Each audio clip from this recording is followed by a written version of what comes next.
Everybody else set? Okay. Good evening, everyone. Welcome to the Bristol Town Council meeting of April 11th, 2018.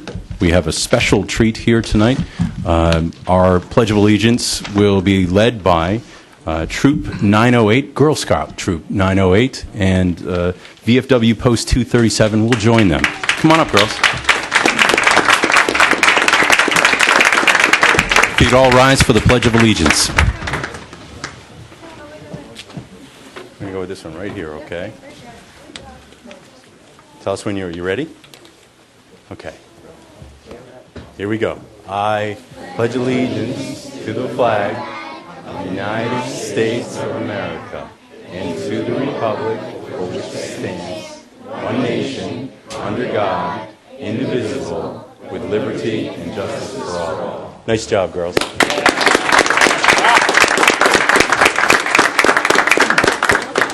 You want to smile for the camera? But so, gentlemen, you want to part ways just a second? That camera will pick up Troop 908, so they can see you. Nice job. Big smile. Smile and say hello to your folks. Good job, girls. Thank you.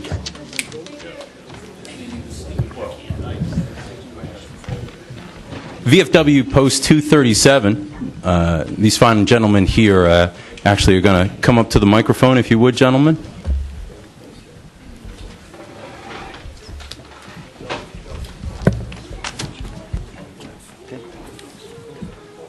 Hi, my name is Colin Tonovich, Commander of VFW Post 237 on Hope Street in Bristol. Good evening. On behalf of the VFW, we would like to present this award to the Town Council and the Chief of Police, just about everybody in this room that's of a lot of importance. And in the States, Veterans of Foreign Wars of the United States, presented to the Town Council of Rhode Island, Bristol, Rhode Island, for meritorious and distinguished service in furthering the aims and ideals of the Veterans of Foreign Wars of the United States. It is given this day on April 11th, 2018. Okay? I'd like to present this right now, if I could. Please, Mr. Administrator, if you could join us up here. Praise from the praiseworthy. Thank you.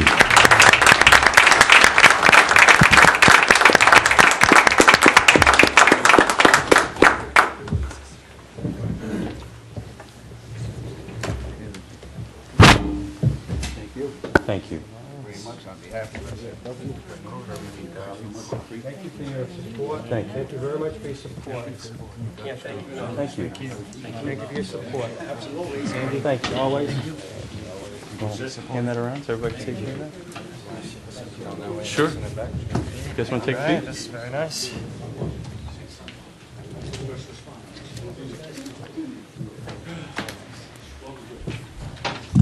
Thank you, gentlemen. As I said, praise from the praiseworthy is most appreciated.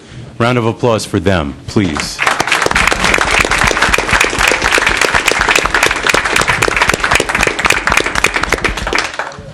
Mr. Clerk. Thank you, Mr. Chairman and members of the Town Council. The first item on this evening's agenda is the consent agenda. Motion to approve the consent agenda? Second. All in favor? Aye. Any opposed? Thank you.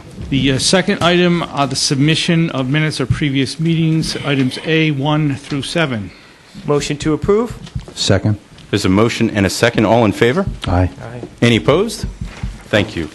Mr. Clerk, before we go into regular business, Yes, sir. I was noticing that it feels like Thanksgiving in here, and we added an extra table. I don't know if you noticed over here. And Mr. Administrator, I noticed some new faces over here. I wonder if you could share with the public some of the new faces and also maybe recognize a face that isn't there. Sure, be happy to. I don't want to slight anyone for the members that have some tenure, so I'll stop on my left here. Jose De Silva, our sewer superintendent. New face, relatively new, Chris Vitale, economic development coordinator. Michelle DeMeo is our tax assessor. And please don't be alarmed if you have any visitors at your house. There is a full reval going on right now, but they should have proper credentials with them. Our finance director, Julie Gosha, Director of Community Development, Diane Williamson, and our new Parks and Recreation Director, Sarah Klein, and Director Kevin McBride is here also, Police Chief Josh Canario, and of course our solicitor, and Mike Ursillo, and Lou Cirillo. I think you want to slate anyone. And also one other mention, Walter Burke is here. His last day at work was yesterday.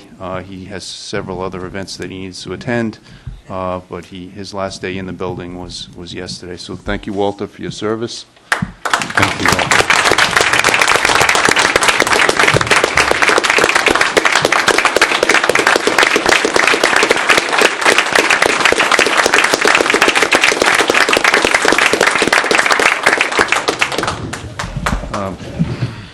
And also one other individual I'd like to introduce, our new Assistant Parks Director. It's Timothy Shaw. He's actually a native of Bristol. He was Director of Recreation in Middletown for approximately 9 years. Came highly recommended. He has experience with the YMCA, bachelor's degree in physical ed education, and we're looking forward to continuing the path that we're on at Recreation. So, Welcome, Tim. Thank you, Mr. Administrator. We will get to business, I swear. So, Mr. Clerk. Okay, the next item on the agenda is the first item in your ordinance section. This is ordinance 2018-04. This is to institute an increase in the yard waste compost tipping fees from 2 cents to 2.5 cents. This is the first reading. Motion this constitutes the first reading. Second? There's a motion and a second. Is there any discussion? All in favor? Aye. Aye. Any opposed? Thank you. The next item is item C2. This is the first reading of ordinance 2018-05. This is to prohibit overnight parking by automobiles on the State Street dock. Motion this constitutes the first reading. Second? There's a motion and a second. Is there any discussion? All in favor? Aye. Any opposed? Thank you.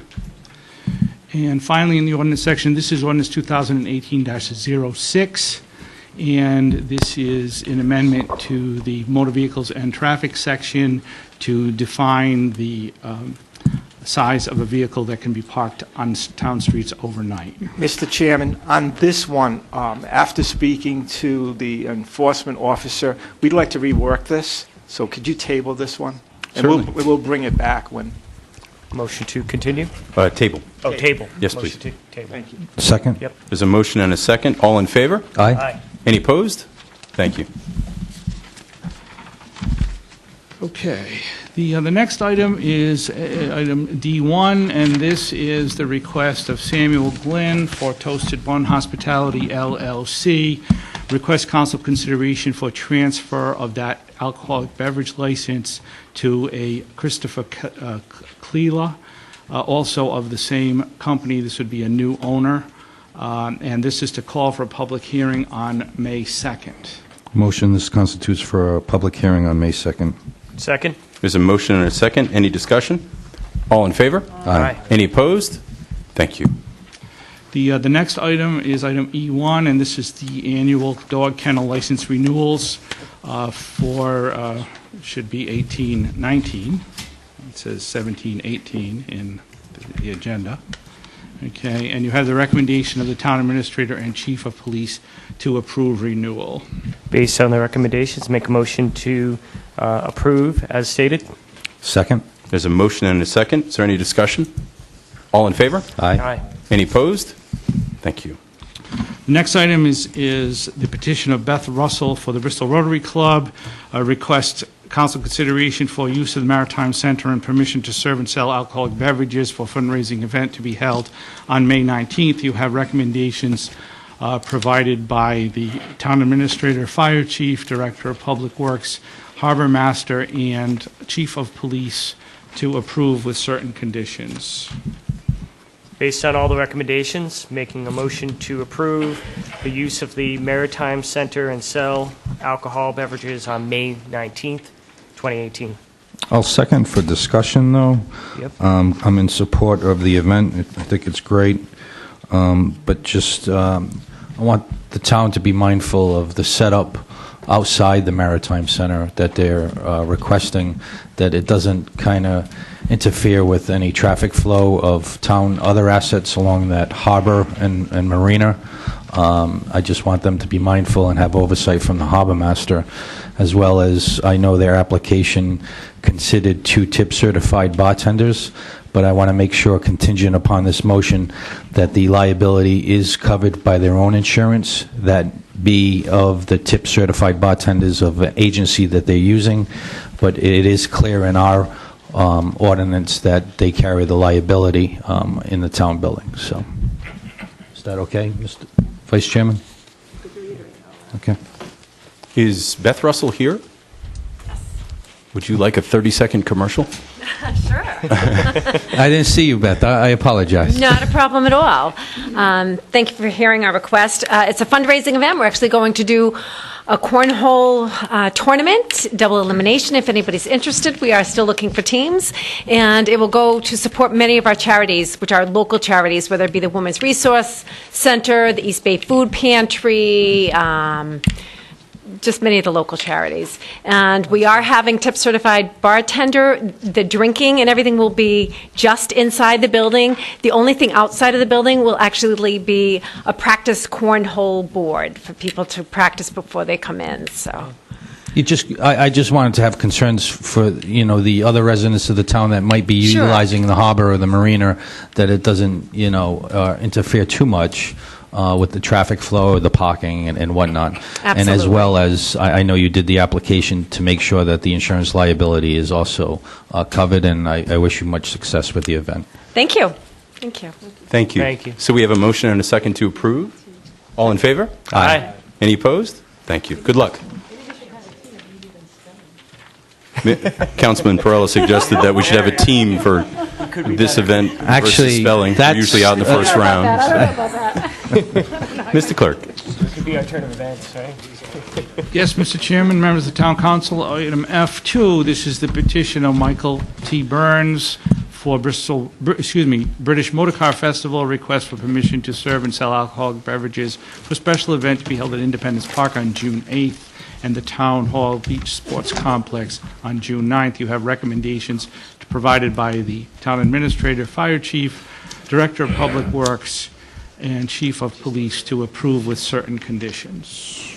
Upon all those recommendations by the departments and our ordinances, I move that we approve this petition by the applicant and the British Motor Car Festival.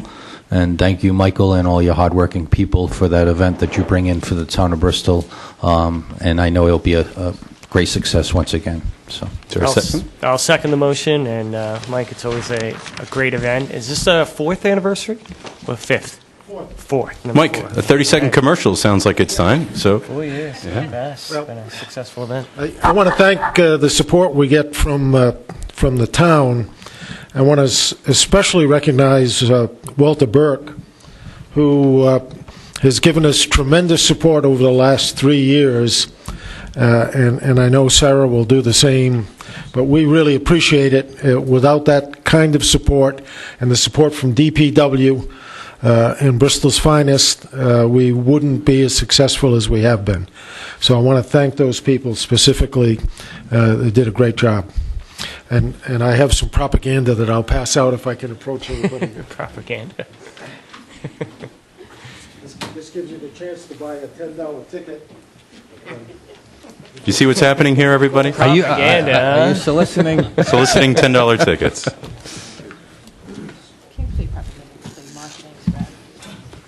Thank you. Thank you very much. So we have a motion and a second to approve. All in favor? Aye. Any opposed? Thank you. Good luck. The next item is the petition of Laura Lee Reyes, business manager, bookseller, 100 Factory Street, Nashua, New Hampshire, request for permission to park on Old Ferry Road and purchase used textbooks from RWU students. You have a recommendation provided by the town administrator and police chief to deny. So, Mr. Administrator and Chief, could you speak on the recommendation for denial? Sure. I'm going to defer to the police chief. Thank you. Mr. Mr. Chairman, as I indicated in the memo, this road, as most people are familiar, Ferry Road is a difficult road to navigate through. We have students parking on both sides. We average anywhere from 2 to 20 illegal parking tags a day that we issue there. There's 2 large parking lots where the students pull out of, a gate at the lower end where they exit the campus. There's construction site at the bottom of the bridge. And at any given time, there could be apparatus responding. As early as today, unfortunately, we had someone jump the bridge, and we had rescues and fire trucks and everybody heading down there. Very, very busy area. We've had numerous accidents on that road. It's got somewhat of a curve to it. So I don't think that's a place where we should set up any type of shop with a peddler's truck, regardless of what it would be, to sell books, food, whatever it is. So I would strongly recommend that, we try to accommodate this individual. I spoke to him on the phone this afternoon. He had reached out to my office yesterday. I called him twice and finally got him this afternoon, explained to him my concerns, just threw something out there, and I'm not even sure how it works, but I told him a quarter mile down the road, you have Mount Hope Farm. I know on the weekends they have farmers market. If he'd like to reach out to them, I'm not even sure they'll accept that, but if there's a spot where he could rent from them, and, as we all know, social media really sends the message clear, and if he can rent the spot there and, some college kids want to sell their books and buy some bagels and coffee, whatever else they're selling at the farmer's market, I think it's a fix for everyone. But I would strongly recommend that we not allow that practice on that road. I think it's a serious liability if someone crosses in front of that truck or behind it, steps in front of moving traffic, and we have a bus shuttle or just a student strike an individual, we're going to have a little bit of a problem there. So I would recommend that he find another spot if you feel that that's the route you'd like to take. What's this council's pleasure? No, Chief, make a lot of valid concerns. Based on those safety concerns, I'll make a motion to deny. Second. There's a motion and a second. All in favor of denial? Aye. Aye. Any opposed? Thank you. Thanks, Chief. I would just want to comment, though, thank you, Chief, for reaching out to him, because I thought the same thing. I understand the safety concerns in that particular area, but it'd be nice if they were able to find a place, and that, a lot of kids just want to sell their books and not have to take them with them and whatever. So if there was another alternative that we can find for them, that would be good. Right. I spoke to him. I asked him if he had, and I believe he's here. The gentleman did tell me he would be here. If he had reached out to the university, they have parking lots there, but again, he explained to me probably why not. But I just think being on the road, it's a problematic issue for us to undertake. Are you the applicant, sir? I am not Laura Lee Reyes. My name is Jack think Wimmy. so, I'm so- representing the company. Thank you. So, my address, I live in Merrimack, New Hampshire, but our company, the bookseller, is in Nashua, New Hampshire. And I did speak with both Mr. Contente and Chief Canario today, and safety concerns are always primary with us as well. We've done this a company's been doing this for 10 years. The company's been in business for a lot longer than that. We go to colleges and with vans and buy books from students, so the vans have signs on them. We buy textbooks. And we primarily park on public streets. The reason we picked Old Ferry Road, kind of up by behind the college, up near where the water tower is Roger Williams is primarily 75% dorm residents and 25% commuters. The way the van opens, most of the students would be walking from the college to the van. I do understand their concerns about the parking. It is a little rough down there, but we try to follow all the parking rules. And I personally would be if it was approved, I would be the one doing that, working the van. We have been looking for other locations, but we've also had discussions. College students have their headphones on. Sometimes if they don't see you, we need to have some place with good visibility. We are working on trying to find other locations if possible, but there's not a whole lot in that area. We haven't given up yet, but we're going to try. But Well, don't give up, because I think we'd be very amenable to having that happen, just in a safer place. We will try to find a safer place, and primarily too, we also wanted to introduce ourselves to the town. We like to do that. We like to go through to meet all the people in the town that are responsible for that, so we make sure that we're complying with all the rules and regulations. Thank you. And I appreciate your time. Thank you. Thank you. Thank you. And, Mr. Chairman, I just want to point out, this may require a second-hand license, so I need to look into exactly what it is, so... So we can work with the applicant Exactly. and find the best way to a resolution. Perfect. Thank you. Okay, the next item is the beginning of the appointment section, G. The first item is item G1A. This is for a planning board position with term to expire in April of 2021. You have an applicant, Anthony D. Murgo, currently serving, who seeks reappointment. Motion to reappoint Anthony Murgo. Second. There's a motion and a second. Is there any discussion? All in favor? Aye. Any opposed? Thank you.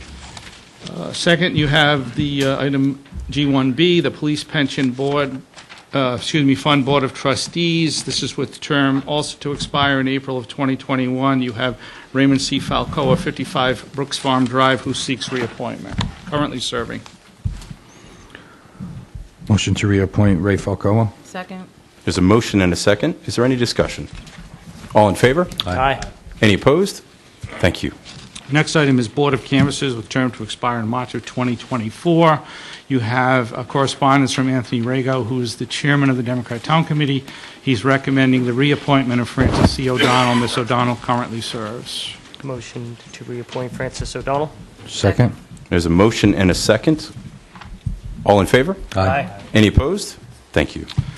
The next item is the Waypoisett Trust. This has there were interviews the other evening on these individuals. This is with the term to expire in January 2020. You have Brian Leffingwell, currently serving, seeking reappointment, and also Gary Leib of 1281 Hope Street, who has interest in appointment. Motion to reappoint Brian Leffingwell. Second. There's a motion and a second. Is there any discussion? Yeah, I just have one quick comment, as Thank we you. pointed out at the meeting, that the way we understand it, we can't add another member, but that they can. The trust, Waypoisett Trust can do that, and we would encourage them to do it. Mr. Leffingwell expressed his interest in that as well. I mean, if you have someone interested, like Gary, that would be a good, probably a good move for them, and so we could just remind them to encourage that. That would be very helpful, I think. Good point. Any other discussion? All in favor? Aye. Aye. Any opposed? Thank you. The next one is G1E. This is the Board of Tax Assessment Review. This is to fill an unexpired term, which will expire in December of this year. You have the resignation of Leonard Calandra, who was a longtime member of that board, who has resigned, and you have correspondence from Anthony Rago, the chairman of the Democrat Town Committee, who is recommending the appointment of Robert F. Farris to fill the vacancy. Motion to appoint Robert Farris for the Board of Tax and Assessment Review, and also a thank you to Mr. Calandra for many years that he has served on this. Second. There's a motion and a second. Is there any discussion? Well, Luke, can you just clarify, I think I know the answer, but just for the public, that this is appointed by the two political parties? Well, in the case of the Board of Canvassers, the state statute requires that those persons shall be partisan in their appointment, and our town charter, town charter specifies also that the Board of Tax Assessment Review shall be a partisan board. So that's why we look to the town committees for recommendations. Thank you. So we have a motion and a second. All in favor? Aye. Any opposed? Thank you. And finally, you have G1F. This is a correspondence from Mike O'Reilly on behalf of the Christmas Festival Committee, suggesting additional members: Tammy Reyes, Brenda Gorman, and Michael Gorman. Motion to appoint additional members. Second. There's a motion and a second. Any discussion? All in favor? Aye. Any opposed? Thank you. This is the part where I say thank you to our boards and commissions for giving their time, effort, and energy back to the town of Bristol. This council appreciates it, and as important, maybe more important, the people of Bristol appreciate it. This last particular committee, what we've just added a couple of members, which is the Christmas Festival Committee, has had a dip in membership just for no bad reason, just a change in lives and such and so forth. So if you're interested in a board or a commission, particularly, and I'm going to give them another plug, the Christmas Festival Committee, then reach out to the town, reach out to the Christmas Festival Committee. You can go on our website, you can just call here at Town Hall, and we'll get you in contact with the right people and find out if it's something that interests you or not. So, thank you. The next two items, Mr. Chairman, members of the Town Council, are somewhat related. Your council may wish to take the two of them together. This is item H1 and H2. Both have to do with the council's desire to speak to its representation on the Bristol County Water Authority Board of Directors regarding the interconnect with East Providence and Pawtucket, and also the sale and depletion of the authority's assets. I believe some of the, if not all, of the members are here to speak with you. So why don't we get a motion first to combine these? So moved. Second? All in favor? Aye. Any opposed?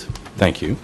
So with that said, Mr. Chairman, I know it's a combination of continued items, and one of them being the sale and depletion of assets continued, and we conveyed that we would like all three directors of ours to be present.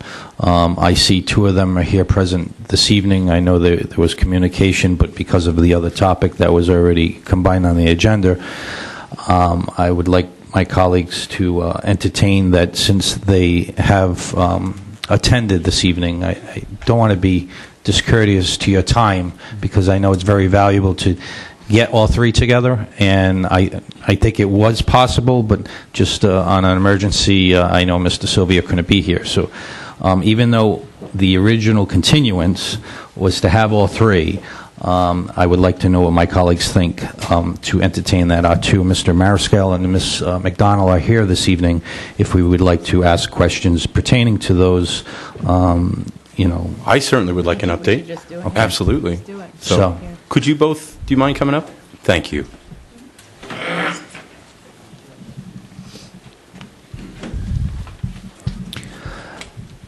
I know Mr. Mariscal was newly appointed. Ms. McDonald knows that every now and then we like our directors to come to our public meetings just to give an update from where our directors and this council stands, because it is a concern going forward with the interconnect with the Pawtucket pipeline, but also conversations as they give us reports periodically, every council meeting, of the infrastructure improvements that they are doing and the rate increases. I know they have been doing a lot of improvements here in Bristol, but those continued rate increases and the potential tie-in, but also a concern of ours is when we had a Tri-Town meeting, is the assets that are withholding here in the Bristol County Water Authority in Barrington, Warren, and Bristol. We're just curious, the long-term plan, once that connect happens, will there be a depletion of all our assets here on our side of the bay? So if you can just give us some type of conveyance of that would be great. Well, Gina McDonald. So thank you. I'll answer part of that, and Juan can speak to the rest of it. But the Water Authority Board has been focused with the highest degree of urgency on getting an alternate source of water for Bristol, Warren, and Barrington. The stumbling block, frankly, has been East Providence. We have not been able to reach agreement with them to transport the pipeline through East Providence. And that appears to be because of some sort of schism between the city manager and the council. We have had meetings with the building people there and the manager, but it's the council that has the authority to do anything. So we have asked Pam to continue to try to make that happen, but I can't tell you it is happening. But we are continuing with our plan to connect, but at some point we will have to have permission to pass through East Providence, even if they don't contribute to the cost. The second part of your question, I think, was depletion of assets, and I guess I wouldn't call it depletion of assets, but disposal of assets. Right now, because of the statutory requirements, we have to keep reservoirs in Massachusetts, which we're not drawing from, because we are not permitted to divest those. So we would like to get relief from the General Assembly to divest those, coincidental with the ability to pass through East Providence and connect to the Pawtucket water supply. And as you know, we have a water treatment plant that is fired up and used once a month just to make certain it's in operation. But the cost of renovating that treatment plant and bringing it into compliance with today's standards would far exceed the cost of the pipeline to Pawtucket, which is why we're choosing that alternate solution. You want to cover what I didn't? You covered everything.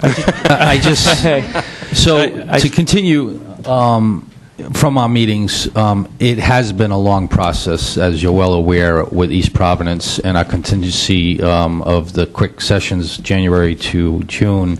We keep talking about reaching out to our representatives and senators and following the infrastructure improvements on a federal level trickling down, and one senator in particular, Senator Whitehouse, on some of his agendas. I think, I know he will be in attendance this Saturday at Roger Williams. I think we got to reach out to him because I know there is conversations with water that's on his agenda, and I know there's discussions with water supply boards. So I think we got to utilize that at the federal level with him to kind of spearhead, because it has been difficult. And I thank you for coming in the public forum, but even behind the scenes, I know this council, and I know you as well as our directors, even if it's not Tri-Town, that we have to sit down even outside this meeting, if it's just a private meeting that's public, between the two of us, to really, because I'm frustrated with East Providence as well, but maybe something has to give, because it just keeps going year after year. And like you said, the redundancy and the whole vision and plan of the Bristol County Water Authority, and it's hard because people see their rates get raised every year, and I know you're working on the infrastructure, but it's just those timetables that we just like to convey to our residents and the public of where we stand with our water supply, and especially, with this idea from the General Assembly, I see it time and time again every year, of regional water supply board ideas that might affect us as the Bristol County Water Authority in those dialogues. So,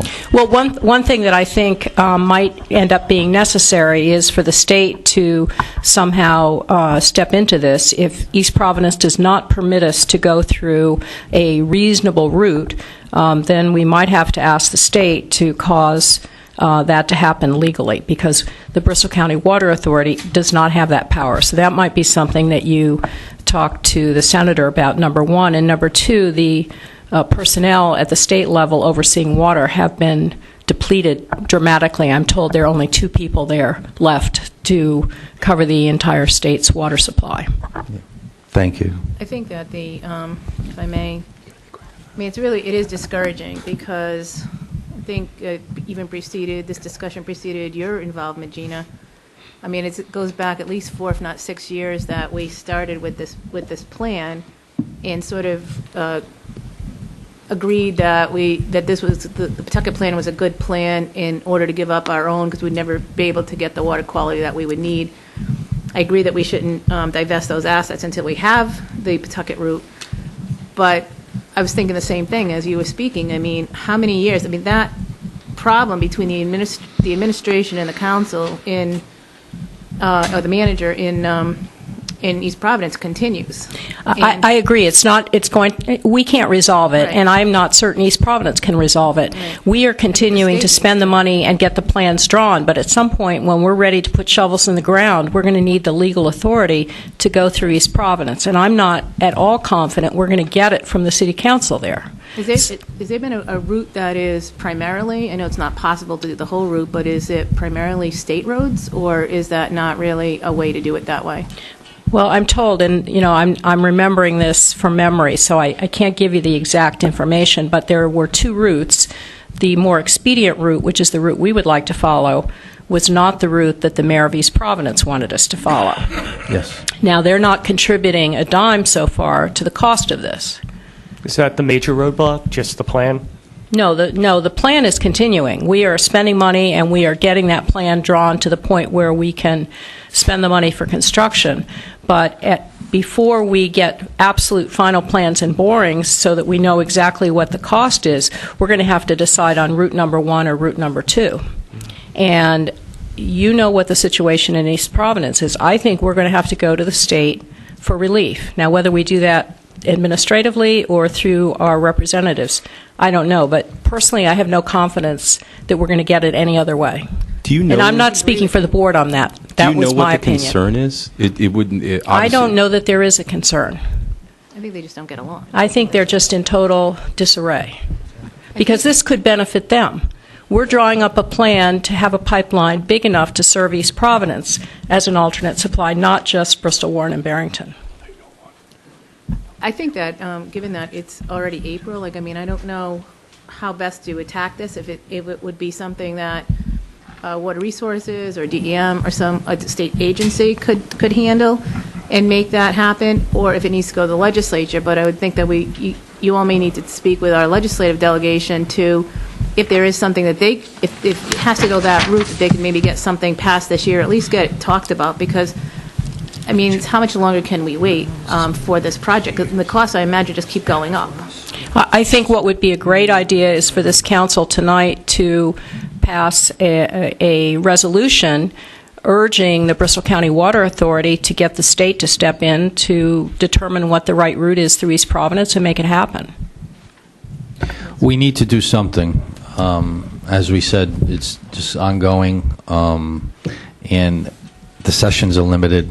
I also think, other than the plan, we need to forge something that solidifies why it's so important to the state, because they're just going to say this, oh, well, we got this topic going on. We really need to make it a slam dunk and have the backing of such as our senators at a federal level and trickle down, so it's a real team effort, so people know the importance of this. But definitely a resolution on our part to convey through our clerk to the Bristol County Water Authority with their intentions for state recognition of this issue, but also I think our colleagues in government at the state level need to have a meeting with us, along with people that are in the industry, along with the Bristol County Water Authority, that, like I said, can forge that document so when it is presented, it's not just in committee and whatnot. This thing has to move forward past committee,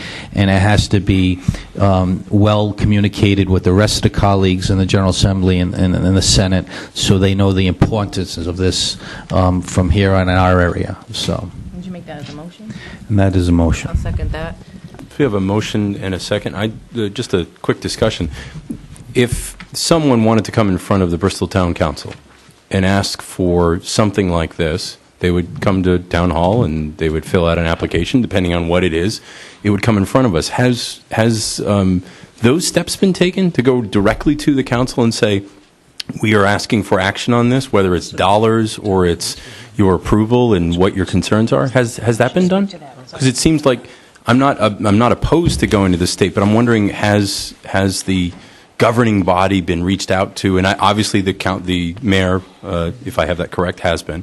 But has the council, which sounds like it makes that decision, have they been reached out to? There was a meeting about 2, maybe 3 weeks ago. I think it was 2 weeks ago, with Pam Marchand, the director of the Bristol County Water Authority, one of our attorneys and staff, as well as the head of the East Providence Water Department and a member of the town council. And there was a discussion of the different routes that were being taken.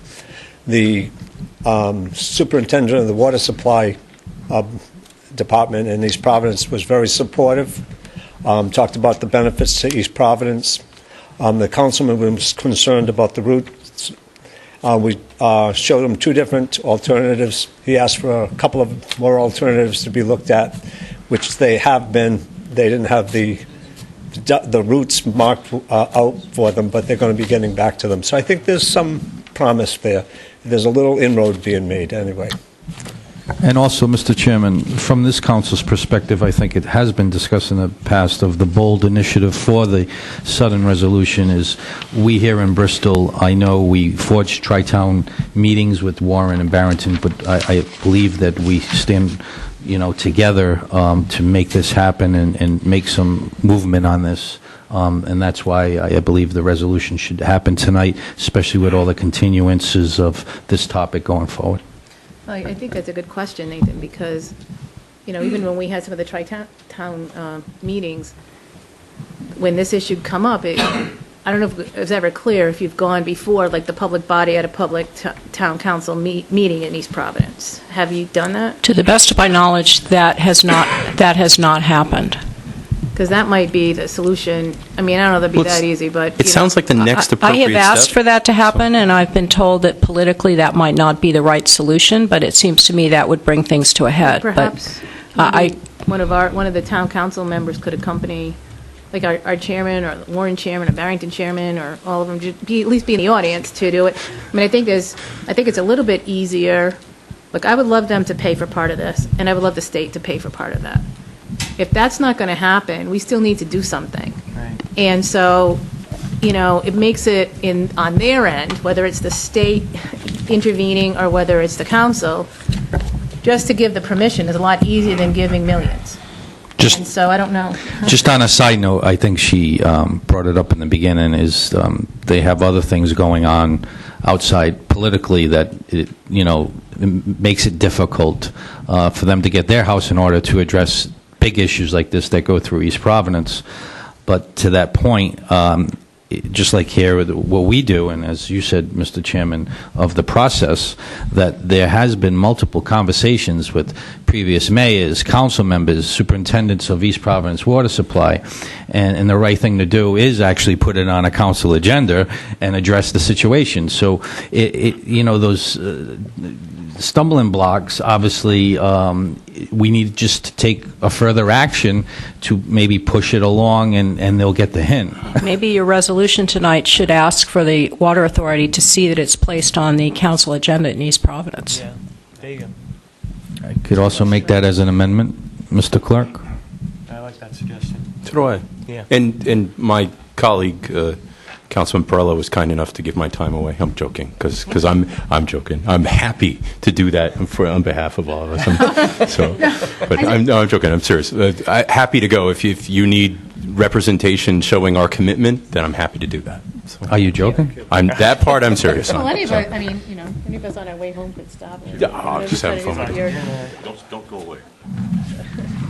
Hi, I'm Pete Hewitt from Bristol. I'm a little bit familiar with the history of this whole thing, and my question, I guess, is East Providence not as dependent upon a redundant source being developed as is Bristol? They're equally dependent. Equally dependent. So it's in East Providence's best interest and need, as in Bristol, to develop a redundant source. So it seems to me the reluctance on East Providence to get on board is either money or it's personal pique. I think it's both. And who in the town of East Providence has the authority to either up or down? Is it the town council or is it the council? Do we know what the town council, have they ever voted on this? Not to my knowledge. So it seems to me the town council ought to be put on a hook to up or down. Yeah, yeah, nay. I would like. First off, I have no idea if the council as a whole has ever considered this. So I would. That's shocking to me. I'm holding back ire, if you will, because there's no reason to be mad or unhappy because we have no idea if they've ever considered. Well, I'm unhappy that nobody has pushed the town council of East Providence to take a stand one way or the other. We're talking about millions of dollars. We're talking about both cities and municipalities being equally dependent upon developing a redundant source of water in case the Cross Bay pipeline breaks or breaches or has a problem. And if it's money, the only other thing I could suggest is if we, the town of Bristol, have to develop that line ourselves at our own cost, with or without help from the state, then East Providence does not have access to that water. And if they want access to that water as a redundant source, then they pay what they should have paid in the first place to have it developed. So one possibility is reaching out to the Public Utilities Commission. We're not there, but East Providence is, correct? And so is Pawtucket and the surrounding area.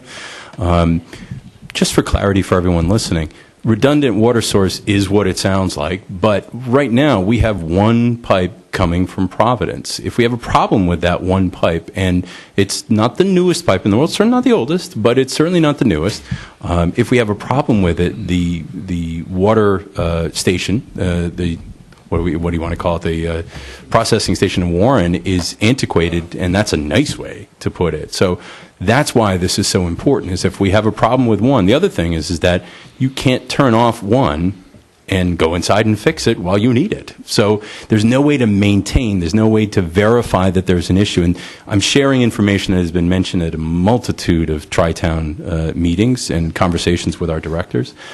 So what I've heard from this council and others is that we need to reach out to East Providence and say, we very much want this to happen. Where are your concerns and how can we address them? They may not have one concern. They may say, oh, this sounds great. Yeah, next step. I don't think so, but we had no idea that it was here at this point. So I think there's a motion and a second, and also PUC has been suggested. I think those are great points. So if there's no other discussion, we have a motion and a second to reach out to East Providence and get on the agenda, correct? To ask the, Bristol County Water Authority to do that. Exactly. Okay. All in favor? Aye. Any opposed? Thank you. Thank you very much for attending. Thank you. Yes, thank you both.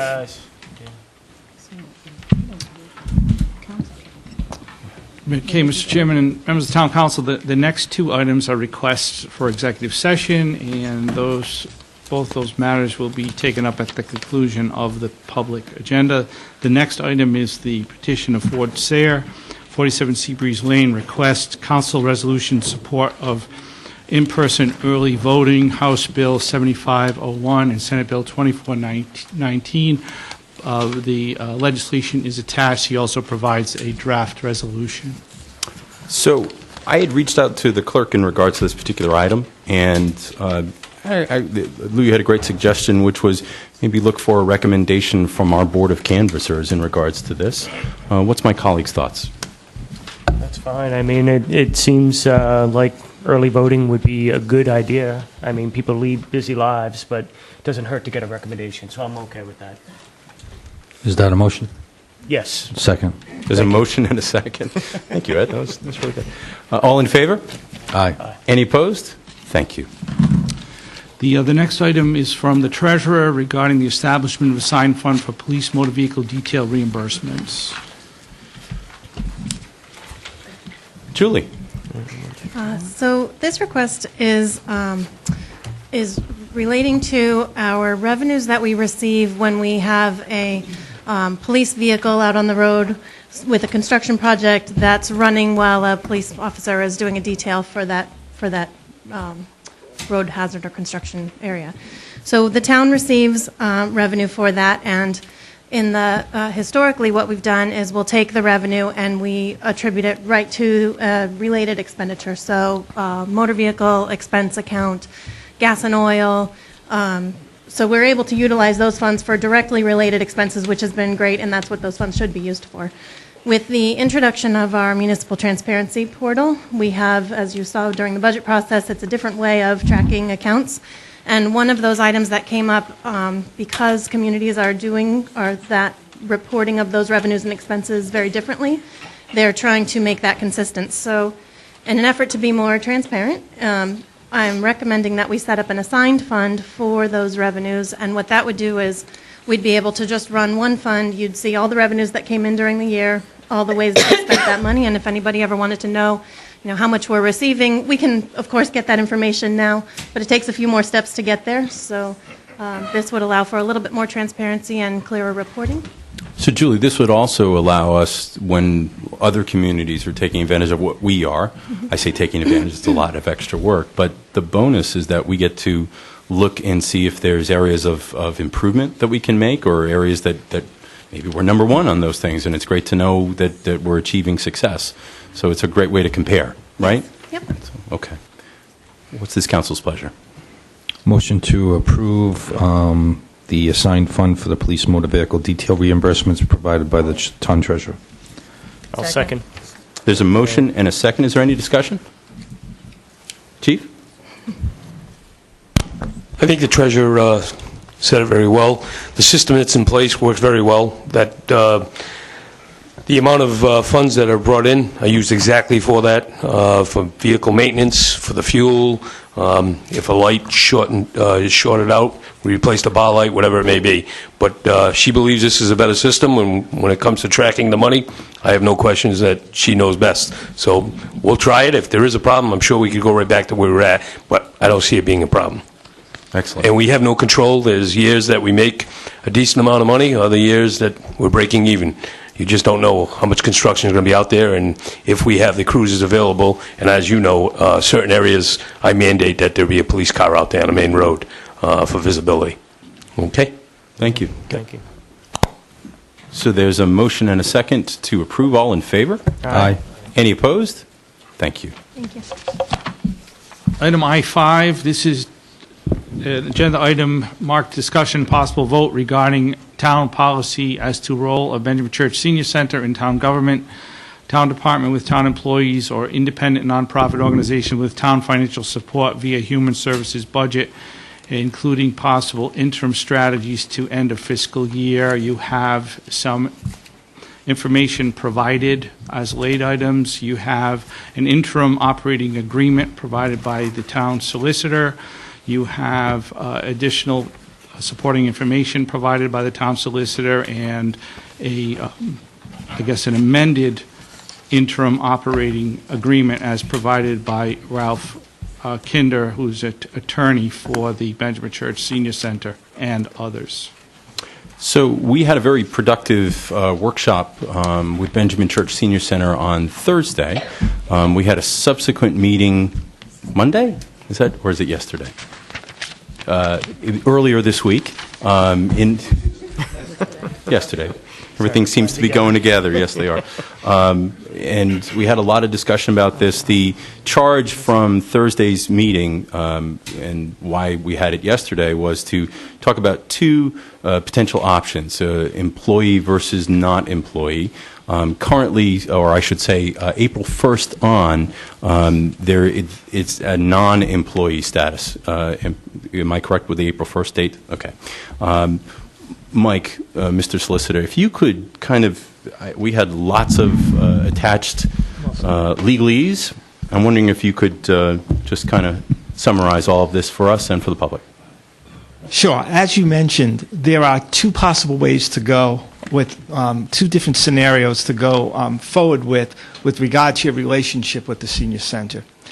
One of them would be to continue the individuals working there as town employees. If you were to do that, that would require, it would be our recommendation to require, that those employees would be responsible to reporting to the town administrator. Why? It's an accountability issue. So we're using taxpayer funds, and those taxpayer funds are supporting employees who need to be accountable to the source of those funds. Yeah. And that's why the recommendation is very strongly that those employees would be chosen by the administrator through the process that he uses, paid by the taxpayers, and they would report to him through his department heads. And that scenario could run in two different directions. One is only for the time being between now and June 30th to finish off the fiscal year. Another way to go would be to have an interim agreement for the next 3 months and then enter into a new agreement at some point before the end of the fiscal year that would cover the upcoming year. Scenario number two is that you would give the money that you're presently using to pay for the employees, pay for insurance, and certain other operating procedures that are happening there directly to the Benjamin Church Senior Center. It is a separate, independently incorporated authority, and it would be very similar to you giving funds to other organizations.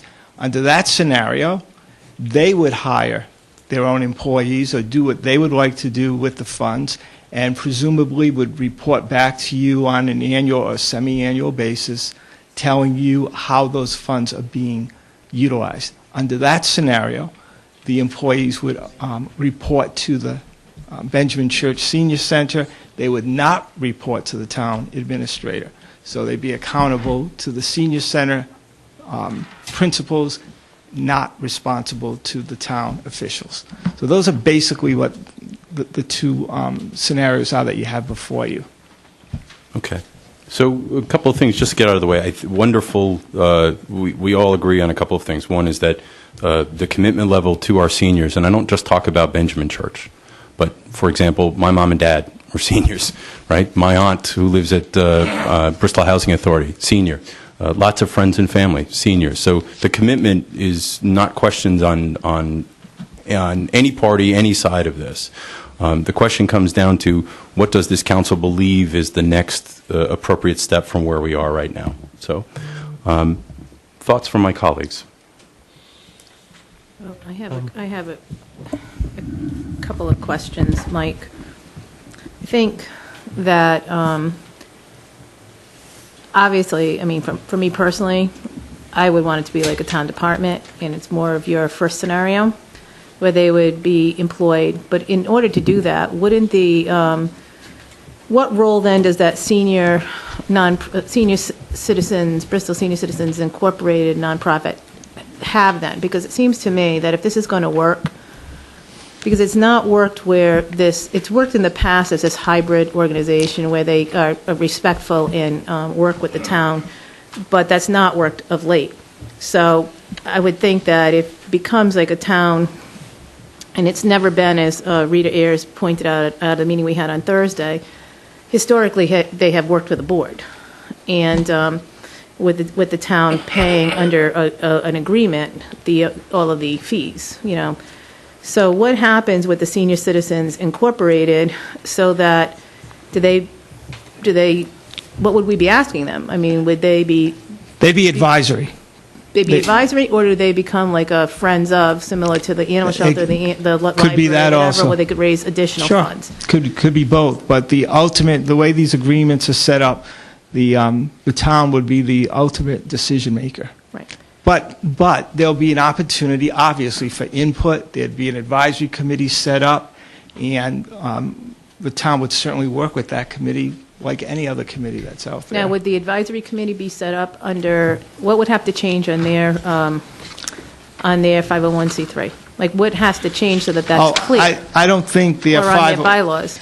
Their 501c3 wouldn't have to change. The way it's been proposed is the advisory committee would be composed of 2 members of the Benjamin Church Senior Center Board of Directors, 2 designees of the town administrator, and the chair of the Bristol Personnel Board. So that would be a subcommittee. That would not require any changes to their corporation, their nonprofit organization. See, my concern with that, I'm going to be honest with you, is I think we're going to set ourselves up, all I can think of where it's like a combination as opposed to us putting people, like just appointing the members ourselves or having them be something else, is that it reminds me of On Hope Farm situation that we could potentially be getting into.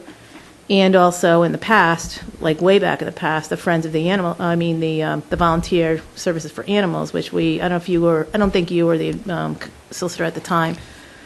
Those are 2 things where I think this like hybrid is not a good idea. I don't think it is. I think like they could be advisory and we could appoint them, or they could whatever, but I don't think that this board should be mixed. Because, as you know, we had a huge problem with Bon Hope Farm that we had to get ourselves out of because we had town officials representing the town on that, and it was a nonprofit entity, and that created all kinds of issues. The other question I have is on your second scenario, is your senior citizen, the senior center becomes like a purchase service, a vendor for the town. Correct. And you said they're not responsible to town officials. I would say that while they don't answer in a direct line, as with any funding source, whether it's us, Rhode Island Foundation, you name it, they are responsible to meet certain performance benchmarks that the town as a funding agency can set up for them. and that they would have to be accountable. I mean, every single person who has any grant anywhere knows that you have tons and tons and tons of rules and regulations that the funder provides. Sure, I may have overstated that. What I actually meant is that we would have no control over who those employees were. Under that scenario, they could hire whomever they wanted to hire, and we would not have a say in that. Right. So if I understand correctly, the intent is not to create a board, a new board. We're talking about an advisory committee, not an advisory board, just for the hiring process. That's correct. So I think Councilwoman Perella talked about there being potential to have this end up as the board of Mount Hope Farm did, whether it's a mixed board, but there's no involvement with the town in either of these scenarios with the board of directors for Benjamin Church Senior Center or any of the nonprofit, correct?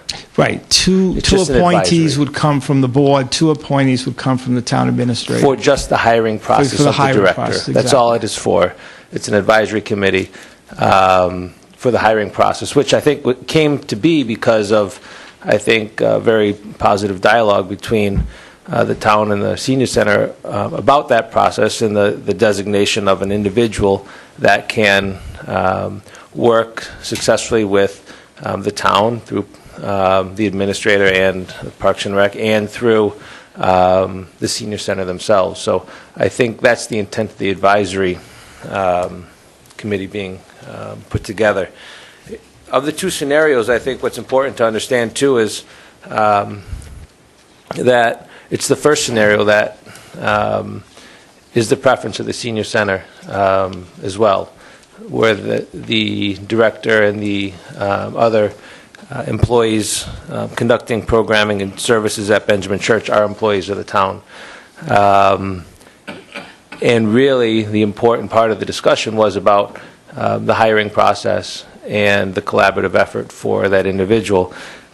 So, for me at least, I think that seems to be the path that is logical to go down because, as our chairman says, we have a commitment to seniors, and it makes me ask myself, what does it mean to be committed to seniors? And I think a lot of that is around listening about what is needed to fulfill the needs of our senior population. And in listening to the Benjamin Church Senior Center, they're saying that they want to continue down a newly established, clarified arrangement with the town of Bristol where the employees there are reporting to the town of Bristol. There's a lot of details that need to be worked out in that arrangement, of course. It's not just as simple as that. But I think the beginnings of, I think, positive dialogue between the 2 entities happened yesterday. And I think it's important that if we listen to what the senior center needs, it would be to go down that path and exhaust all efforts going down that path as far as the next steps go. Well, with all due respect to my colleague, I just want to say one thing. We have heard various things from the senior center. That's the problem. First, they wanted to be town employees, but they don't want to report to the administrator. They want to be town employees, but they want to report to the person who report to the board. So if they've changed their view, we have had like 3 or 4 different aspects of how this could work, and it always comes back to every time we come back to these discussions, which we have had many of, it has changed. So what assurances do we have if we go that route that they're not going to come back and say we don't work for you? I guess we don't have any assurances. I think what we have is what was talked about most recently, and I can't attest to the dialogue that has led up to that as far as why certain things were said and positions were taken. But clearly, the process hasn't been set forth, with the delayed workshop, budget process advancing, to have clear dialogue on what the best near-term solution is for a long-term positive relationship. And I think that's what we have in front of us today. And I think, I understand that things may have changed discussion-wise, but I do think that by continuing down the path, at least, and not continuing down the path that we're on now, where we give the senior center their money and say, do what you do, is really, in some ways, unless we can provide support to that through that transition. I mean, aggressive support to ensure that the carpet's not pulled out from underneath the senior center. We really need to continue these, I think, positive discussions that were had yesterday and go down this path so that an agreement between the Housing Authority, Benjamin Church, and the town is set forth that can withstand the test of time. So I'm going to try to, as far as the commitment to the seniors, I'm going to say this one more time of how we got here. That's the important thing. We have to separate ourselves of what we're really addressing all the way back from the beginning. There was an unfortunate incident with the past executive director. We all know that. We want to leave the past in the past. It's because of that instance that the town of Bristol, if I can speak please, the town of Bristol took a position that we needed to clarify and look at the agreement between the town of Bristol and the senior center and the trust. With that said, we would never take the carpet away from the seniors, Councilman Tiska. We haven't in the past for all these years. I think there's been a lot of discussion of, people talking points that is curtailing away from why this came about. It is to define the clear path of, are they town employees or are they just going to be a nonprofit? And that is the important thing to stipulate. And that's the decision that has to be made mutually so there's a good partnership. And being a town employee, how I see it, Mr. Solicitor, is exactly that the employees report under the administration. The board would be appointed by the town council. They would get the benefits, and in the personnel board that was mentioned, there's a lot of information that was provided to this town council. But it would be treated as the same as all town employees. My question is, why would certain town employees be treated different than all the rest of the town employees? The umbrella of the town of Bristol and its ordinances and charter, it has to be stipulated that all those employees are treated in the fashionable way under our personnel and through the administration, through this council. I don't think there should be separate exceptions.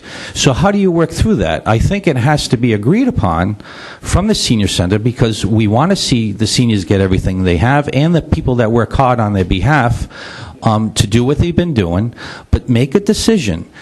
Is our employees going to be under the administration? Is the board going to be through the council? And my question is, because there's a lot, bear with me, that we have to go through, and it has been multiple discussions. And I know Mr. Kind is here, is once you go all the way under the umbrella of the town, is the trust itself, because there's so many integral things going on, separate and apart of the senior center, would the trust then have to agree upon to the town of Bristol to come under our auspices, almost like the Colt Trust Fund, and have the town of Bristol administer those funds agreed upon with the trust? See, I see it as, if it's anything different, then it's actually the same as it was before. And I'm just curious myself personally, why did we go through all this? I thought we were going to accomplish the liability aspect that was brought upon us by our trust, by the questions that came about of the oversight and the accountability and the transparency that not only do us, the seniors, or the senior center board of directors, but all the residents deserve here in the town of Bristol. Now, separate and apart of that, the other decision is the nonprofit, where, like I stated, they appoint all their employees, they get the funding mechanism on a big amount from the town to support that, assess it, and just like any nonprofit that matches the funds with their other grants and whatnot, that subsidizes for these nonprofits and other senior centers, we're in full support a year from now to go like we normally go. It's just that if and people say, why haven't you addressed this a long time ago? Because it's unfortunate that something happened. And, where I sit and my colleagues sit, and I know it's frustrating on your point, these are the tough decisions that we were elected to make. And that's why we're here. So I don't mind telling you that it is difficult, and I know there's a lot of, it was mentioned, reality or perception. And it happens in politics. So trust me, I'm not naive sitting here in this chamber amongst all of you about the reality and perception of what this is coming into and how it's imploded. I think we should be professional about this. I think the dialogue has been professional. I know we want an end result. I think we just have to define which result it is. Thank you, Councilman Stewart. Mike, I have some specific questions for you on option 1 and option 2. In regards to option 1, I was wondering, with the current ordinance in place that we voted on, where the director reports to the Parks and Recreation, how does that work in option 1? Does that change? No, that's exactly how it would work. Okay. So Joanne would stay, that ordinance would stay in place? Yes. So, and then the employees that would come on board under the town, would it be a new town department? Would No. it be a, no? Okay. There's no need at all to set up a new town department. Okay. Under option 1? Correct. Okay. And then, thank you. And then, Julie, I just had a question in regards to option 1 versus 2, in regards to the cost to the town. What are the taxpayers additionally going to pay? So do we know? under the current provisional budget, with the senior center being under the Human Resources Department, it's approximately $146,000. If the senior center remains a town department, the direct costs within that town department are approximately $153,000, but we also pay for elevator maintenance and some life insurance outside of that department. So the difference in cost for fiscal 19 would be almost $11,000, and over the next few years, it's probably going to be pretty close to that, because although most of our human resources line items stay the same year over year, I would imagine maybe assume it would stay the same, but maybe assume there would be a 2% escalator or something similar to our operating budget. Mm-hmm. So I would imagine the gap might always be about $11,000. Around $11,000. And that's assuming pension and health care for 2 employees, a director and an assistant. And them staying. A director and assistant. In that building. If under the scenario where they are employees in that building and they're a town department, yes. Because that's where the elevator and other costs are coming in. Pete, I see you. I just want to allow my colleagues to ask their questions first, but I do see you. To the Vice Chairman's point, he brought up our senior coordinator, our new ordinance that we had passed. I said here time and time again that I know we pass ordinances, and I'm not ashamed to say that if we review something, it's a written document here, part of, this chamber, but certainly I know I had conversations along this mix of what might transpire after this and what changes might be made. I specified to the Senior Center last workshop that if they went the route of nonprofit, they certainly can appoint their own executive director. And then I know the public is questioning, why would we have an executive director and everything set up the way it was, and the town has a senior coordinator? Those questions have come about.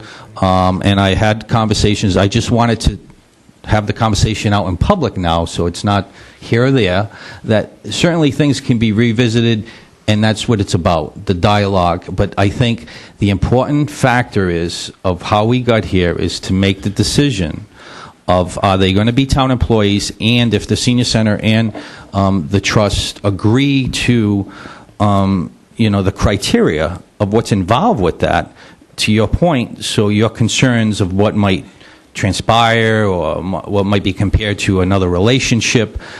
Certainly everyone wants to be proactive, but that's why it would have to be set up that way. If they choose, because I support them either way, I always said I support their work, but if they choose to be the nonprofit, this town will still support with funding mechanisms every budget season, and in fact, I have no problem separating apart because it was brought up during a workshop that I don't mind it going back to its line item if it has to be separated. There's no problem with me with that, to identify it in front of the budget. So it's things like this that, you know, we all take time to talk about, but it's the important thing of where are we going, you know, how we got here, where we're going, and what is that avenue going to be once and for all. Tim? And I just have a question for the labor attorney, and I apologize. I don't remember your name. Thank you, Bill. I really want to understand the risks of both options that Mike has talked about tonight. Let me talk a little bit about the advantages and disadvantages and start at sort of a base level. Thank you. A base level is the town of Bristol obviously has employees. That's a two-way street. And what I mean by that is the town has liability for the actions of its employees. The town, as the employer, has liability for whatever they do in the course of their employment. And the street goes the other way, which is the town has liability to these employees if something happens to them, if they're injured, if they're subject to harassment. So it's a two-way street. We have liability for what they do, and we have liability to them. One of the reasons you want to have clear lines of control and clear lines of demarcation is exactly for that. And so when I look at this interim agreement, and I look at, we're going to have a hiring process. The hiring process for the director and other town employees shall be defined and shall include the following elements. We're going to have an advisory committee. The advisory committee is going to have people appointed from this nonprofit. We're going to follow all these steps. I'm fairly confident that the police chief doesn't do that when he hires employees. I'm fairly confident that Mr. De Silva doesn't do that when he hires employees. More importantly, the people that work in those departments have no misunderstanding as to who they work for. The people that work for Mr. De Silva know every day, where do I go if I have an issue? Who's supervising my employment? Who's telling me what to do? I am sure that in the police department, there is zero confusion as to who is directing their employment on a daily basis. So when I look at this interim agreement, it says, yes, the town administrator can hire and fire. It does say that, but the real issue is the day-to-day control, who's directing the employment, and frankly, for the senior center and for the town, they're better served if this isn't some mixed arrangement where it's half this and half that. And frankly, if the senior center, which has said to the council, it has an active board, it's ready to move forward, it has ideas as to how to improve services, if the town's providing the funding, there's no reason to have advisory boards on interviewing and hiring and any of this. The senior center should be able to move forward. I understand there's an interim issue, which is right now they're not prepared to do that. But going forward, the better solution would be for the senior center to have its own employees, to have them adequately funded, and to go forward and carry out the mission of the nonprofit. Right. Is there any other questions from the council? I would just like to ask Steve, what is your view Take your time. Sorry. on this? Since you're ultimately responsible. Well, ultimately, the council sets policy, and I administer it. I could certainly do my best to make the operating agreement work, but I do heed the advice of our labor attorney, someone that I trust with our other departments. So if it were up to me solely, I would say fund the senior center to the best of our ability, support them where we can, and let them carry out their mission, and we're here to help. That would be my advice. Tim? And finally, Attorney Kinder, Yes. could you reiterate what the senior center deems, what they're I'd be happy to. Are those two options now? Right. I'd be happy to summarize as best I can. I'll try to make it quick, and first, initially, I really want to thank everybody involved here for all the effort that's been put in, whatever's decided tonight, starting with the administrator and continuing with staff and the council particularly, because everybody's put in a whole lot of time here, and we can all attest to that. And we're very grateful for that. And, I'll say that, I think that the reason why we're here is sort of an unfortunate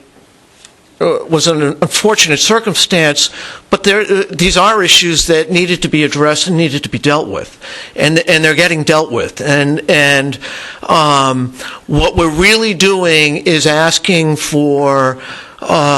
There's a clear. We think that we've taken away in this interim agreement. We're asking for number one. Let me just say that we think that that's the best way to transition from where we've been for 40 years to where we want to go, which might be number two. It's somewhere in the future, but we think that for sure you can't do it in this interim period from April to the end of the year. And the people that are going to suffer are the seniors. We're just not ready for that sort of transaction. Mm-hmm. We think it would also even be difficult during the next year and for the remainder of the lease that's outstanding, which expires in July of 19, and so that encompasses the next budget year. So are there some things to work out to make Bill happy, which we all want to do, and you need to do, and we want to do? So the senior center has acknowledged clearly in the agreement that the ultimate right to hire, to fire, to administer rests with the administrator. Okay, that's decision. That's there. It's clear. And are there other issues because what you have then are town employees working with volunteers and staff from our organization on a daily basis. And so are there going to be issues to work out? Who's doing what? What we're finding is that it varies depending on staffing of town employees and volunteers. So those are fluid on both ends, or have been historically. So that some hours were able to be done, different staff members of the town were doing other things, and we're hopefully going to eliminate that sort of dichotomy of programs that the town employees work with. So it'll all even out and it'll become even. But that's what the transition period is going to cover here. So in essence, we think that these details and the way the agreement works is that this is acknowledged for the coming period, and then it's terminable by the town. There's 30 days notice, and we've got the impetus of June 1st to have an interim agreement set up, or if you want to call it the interim agreement, the semi-permanent agreement for the next year, done by June 1st. So that will cover the next budget year. And if that's not in place, the hiring process does not happen, and we would then fund for a director. It does not happen by the town.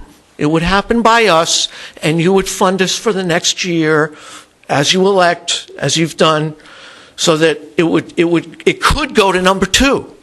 It could go to number two if it doesn't work out in the next month and a half or month and 3/4. Mary? I don't know, Ralph. I think you kind of like, I followed it, so I can't say you lost me on here, but it was a bit confusing. Okay. So here's what I think. We're trying to make sure that the town wants an out. That's Right. not, we would not make it confusing. Well, let me just say a couple of things. Okay. One is, I think when so for people who may be watching, because this is on TV, we had a big meeting, we've had several meetings on this. One of them was just last Thursday. We had several-hour discussion about this very topic. And the request, as I recall, was that the nonprofit, so and then a couple of weeks before that was our budget hearing with the board. At the budget hearing, it was determined, I believe, and correct me if I'm wrong, that they wanted to remain as a nonprofit and to have the town would fund them as a vendor, basically, is how that would work. And then they've gone back and forth about benefits and so forth and so on. Last Thursday night, the meeting that we had, there was a question that came up as to, does this start in July 1st when all new things, the new budget year starts, or does it start now? Because as the administrator pointed out, it was April 1st. And they said that they needed time to get, their payroll company and stuff like that in together. So the question that came up was, can we have those next couple of months to transition from now to July 1st, and then after July 1st, they're going to go into being their own nonprofit again, or whatever we decide to do. Either you're going to be but one or the other. You're either going to work for the town, or you're going to work and be a town employee, or you're going to be with the nonprofit. But I mean, I don't think any of us want to be here in June discussing the same thing again, because all of a sudden they don't have enough time then. Because when push comes to shove, as I was thinking about this over the last weekend, I mean, we all got copies of a letter from January that this was going to happen in March 1st. So they had maybe 5-6 weeks at that point to prepare themselves for this. Then the administrator changed that to April 1st. So basically it's been 2.5 months. We're talking about 2 or 3 or 4 employees. There's not like this big agency that needs to transition over to something else. You're either going to get a payroll company that can cut 4 checks and, pay the taxes on those 4 individuals and so forth. I mean, this is not DHS that we're trying to move. I mean, this is just a tiny little few people. So I think that this idea that it's going to take months and months and months and months and months to get this in place is just not reality. It doesn't take that long. No, and I guess in a perfect circumstance, you're right. But I think you have to understand that there has not the third employee or the second employee, who is the main employee, hasn't been there. So at the same time, we're trying to offer senior services, and a lot of these changes that you're talking about, Mary, are as a result of the dictates of the town. So we've been sort of reactive, and I agree things have changed. There's no question. What we're trying to do, some of the change is coming because we're trying to accommodate what the town has asked for. And in many cases, what the town has demanded. All right? So fair enough, I get it. But we've also been trying to persuade the town that there are things that could have gone better and can go better if it's done the way that we're proposing. Well, my respectfully would suggest that your clients are the ones who have the responsibility of making it not work. It's not been this council who asked for this issue. This has worked along even when the stuff happened with the director. It has not been when we brought someone in, our administrator brought someone in, it was not any of us who would not welcome that person into the senior center, who would not, make accommodations and work and play nice with each other. That is what we're trying to struggle with. I don't think it's fair, when you put this on like, well, the town, we're trying to live up to your expectations, your demands. No, we are trying to figure out, we've never had this issue before in all these years because the board and the director have always gotten along with the administrator. They might have disagreements, but I don't think they've ever walked in and told the administrator basically, shove it, I don't work for you. And that's basically what's happened in the last 6 to 8 months. And that is the problem. And that is not on us. We're trying to make sure that the senior services continue, and we can run them as effectively and efficiently as, and maybe more so, than a nonprofit can, or we can contract it out. Both are viable options in the world of, as you know. So I think we're trying to say, so basically, what happened at the budget time, I think is exactly what your clients were asking for. They wanted to run it the way they wanted to run it. Well, okay, here's the money, here's the expectations that we have as any funder. I think you serve on many boards where people, give grants out. There's certain expectations that any funder has. And you come back, you meet those milestones, great, we can continue the relationship. If you don't, then we can sever that relationship. That's basically what, is like, that's the second option. But I think that this idea that somehow the town is like not making it easy, no. We will, and I just want to reiterate one other point that we all made clearly, and I think Ed and others have made it tonight, on Thursday, when people said, the seniors are worried. Seniors in Bristol should not be worried. There's going to be a senior services. There's going to be a lunch and a meal site. There's going to be a van to take them to their doctor's appointment and to shopping. The question that we're just wrestling with is who delivers those services? Do we hire the person, or do they hire the person? Because for the last 40 years, the board has apparently hired the person, but they've worked very closely with the administration. That has not happened in the last 6 or 8 months. That's the problem. And so I think what you're saying is, even if the administrator, and I agree with Mr. O'Gara, that we don't need to have this group of people who have a say. I mean, anytime, like Diane, anybody who's got who has an opening can make a determination if they want to have a committee. There's nothing prohibits that in our regulations. We can always say, I want to have a committee of people that are going to serve on my hiring committee. That doesn't stop it. This is forcing us to have to do that. And I can see right now of 2 and 2, that is already a recipe for a disaster. I've not seen an even number like that. And so I don't agree with that. But I just think that I think we need to clean one way or the other. And what we were proposing was what your clients have been asking for right along. So I just want you to make that really, really clear. But no matter how this works out, the seniors will have services in the town of Bristol, and that is a given, that nothing will be taken away from them. Because the people on that board are just a small number of seniors. They're not representing every senior in the town of Bristol. I know they think they are, but they're not. And I think that is who even appoints their board? I mean, many people are all related to the others. Like, who appoints that board? Who has a say in it? Most people just go out and find who they can to get on it. It's a membership organization. It's as public as it can be, Mary. So do they? And everybody's got everybody in this room. Do they have an annual meeting that everybody gets? That's correct. That's correct. So it's really the most democratic. We're going to stop just for 1 second. How many people attend that annual meeting? Mary, just 1 second. 1 second. It varies. So I'm going to ask you to stop for a second. Thank you. There will be one person speaking. Thank you. And I know Mary and Mr. Kinder were speaking, so I believe you were responding to Mary's question. Please, continue. I was. So you're right in that it's a question of who provides these senior services. And for 45 years, this organization has done it. And maybe at times better than others, and with more participation than other times. It's gone up and down. I would say just like every other nonprofit organization that this town has affiliation with, which are many. And so we believe that this organization gives all seniors the opportunity to participate. And so one of the issues, Mary, is whether you want to make a decision, whether you want sort of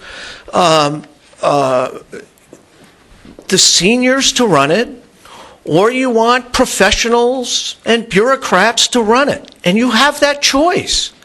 Well, but I would just take exception to bureaucrats. Look at this table here with one of the I understand. I understand. Every one of these people I would not call bureaucrats, all of our department heads. I'm just... I don't mean anything derogatory. No, yeah, you do. You did with that one. I mean, as much as I respect you, I think you did. If I may, Mr. Kinder. Put that word in people's heads. I don't.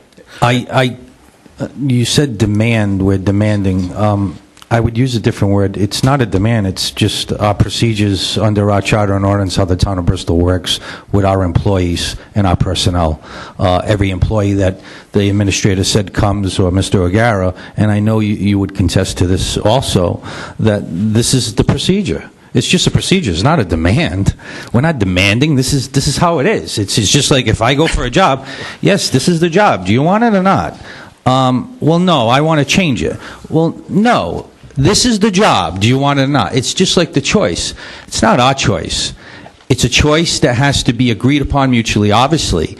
But I think, given the fact that I'm just going to stick to my one point outside of everything, is I believe I'm sitting here because we had to address, like you had stated also, it had to be defined, are they town employees? And if they are, it has to fall under the umbrella like all other town employees. Well, no, it should be different. And we should have all these different amendments and whatnot. Do we have all these different amendments with every other thing in our employment? No. So we're a town. You want to be a town employee, I'm more than willing to give the benefits and everything, because you said, they can't operate. I would ask my treasurer, is the funds, isn't that all the benefits, if they were a town employee, would be reinstituted into the cost?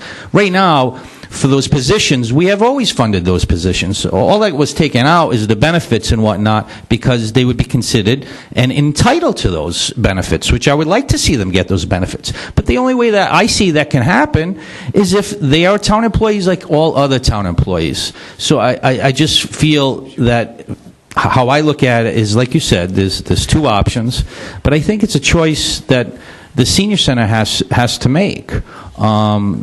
I don't think it is our choice. I just want to make one point of clarification. I believe that we put they would still get benefits, whether they're town benefits or whether they're like a 401k. I believe we restored that money to cover benefits into the provisional budget, didn't we, Julie?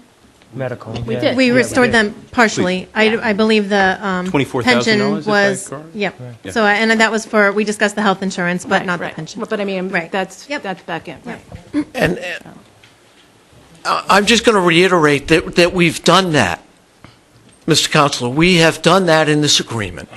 And we added a provision vis-a-vis hiring because it was a sensitive subject with we felt that with the last hire, we're just asking for input. We've always had input for all of these years. And we're asking that to be taken into consideration. We're not asking to take away that ultimate hiring and firing is up to the administrator. It's very clear in there. And that position has changed. You're right. Councilor Perella is absolutely right. That changed from the initial position of the organization back last year. Yes. And as all good negotiations happen, people have given. The town has given a little bit, and we're hoping the town will give a little bit here. And so that's what we've done. And I really don't want to go back. We spent a lot of time the other day going through and past times going about stuff that you've talked about and blaming the other party and we all agreed to say, okay, let's stop and acknowledge that mistakes have been made. We think on both sides. You may think it's on one side. Fair enough. We'll take your criticism. All right? And we've given ours, right?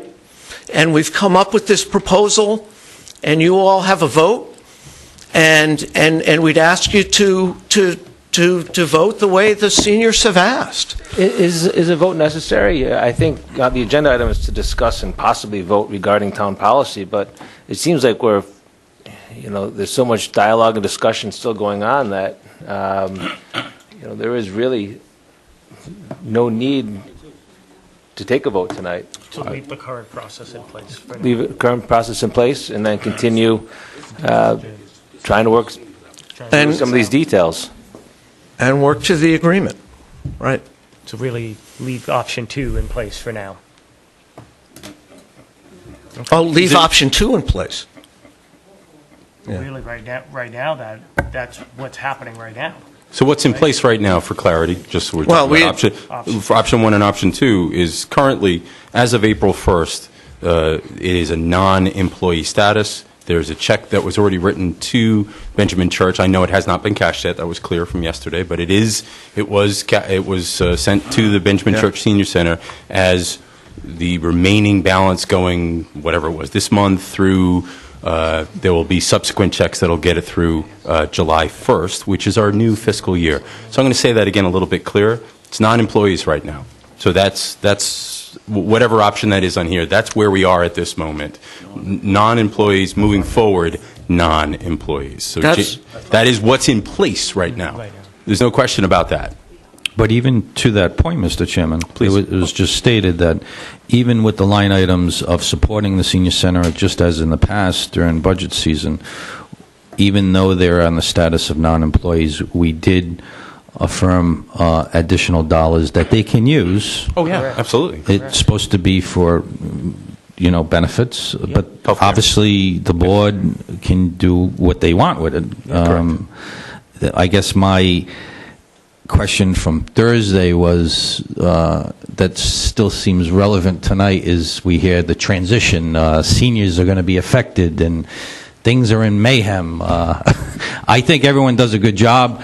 I just would like to know, was there relevant things that were addressed at the meeting? I know I wasn't in attendance, but, where do we stand? Our treasurer had stated it doesn't take long for payroll, because once you've got payroll in a place and if you have the authority to hire and the existing people that are working there now, obviously, just like in the past, are doing their functions, I'm just curious, as Councilwoman Perrella would say, is why the 3 months that we questioned last Thursday during a workshop?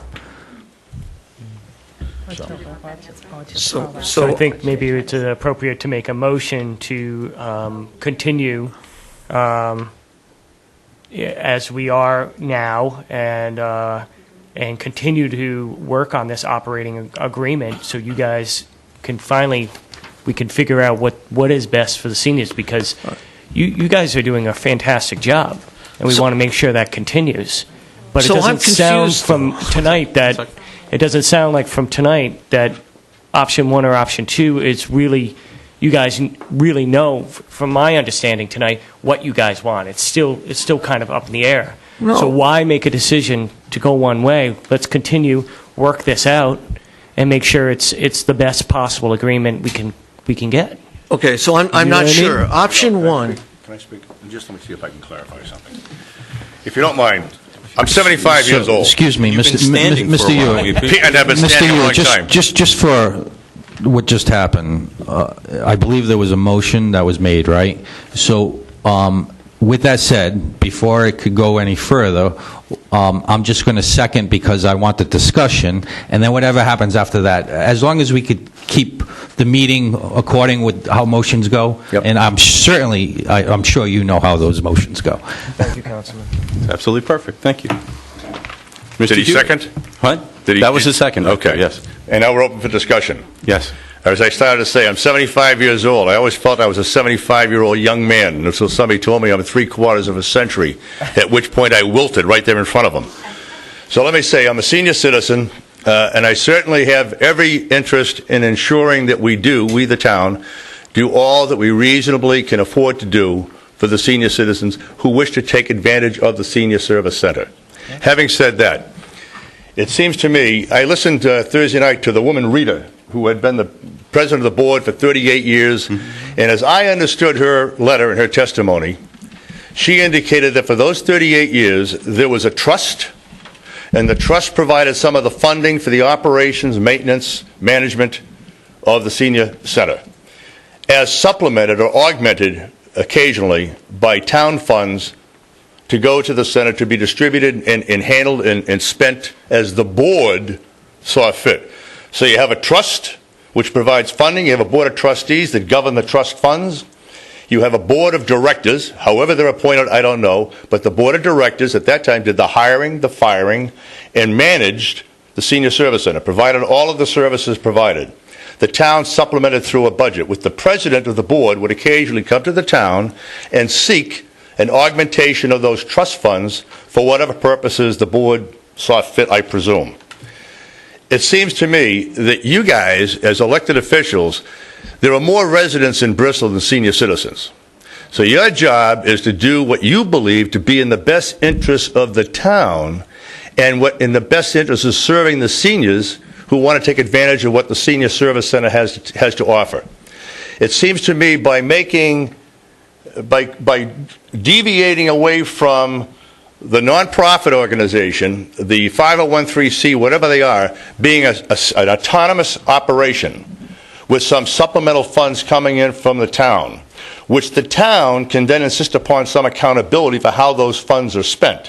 Whether it's a president of the board that semi-annually has to report to the town and provide an accounting for how that money is spent, that's the neatest, cleanest, least onerous, least liability-ridden opposition for the town. Everything is operated by the Senior Service Center. I don't know who owns the building or what the lease conditions are. There may be some legal issues that are involved.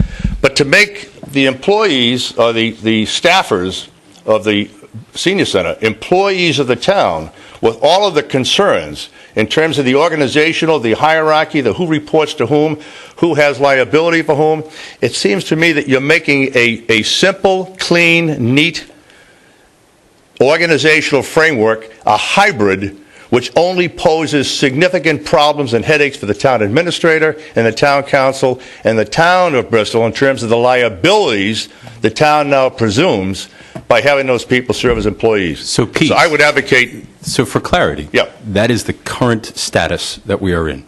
The clean, neat that you just mentioned is the current status we are in. I see no reason why you should depart from that.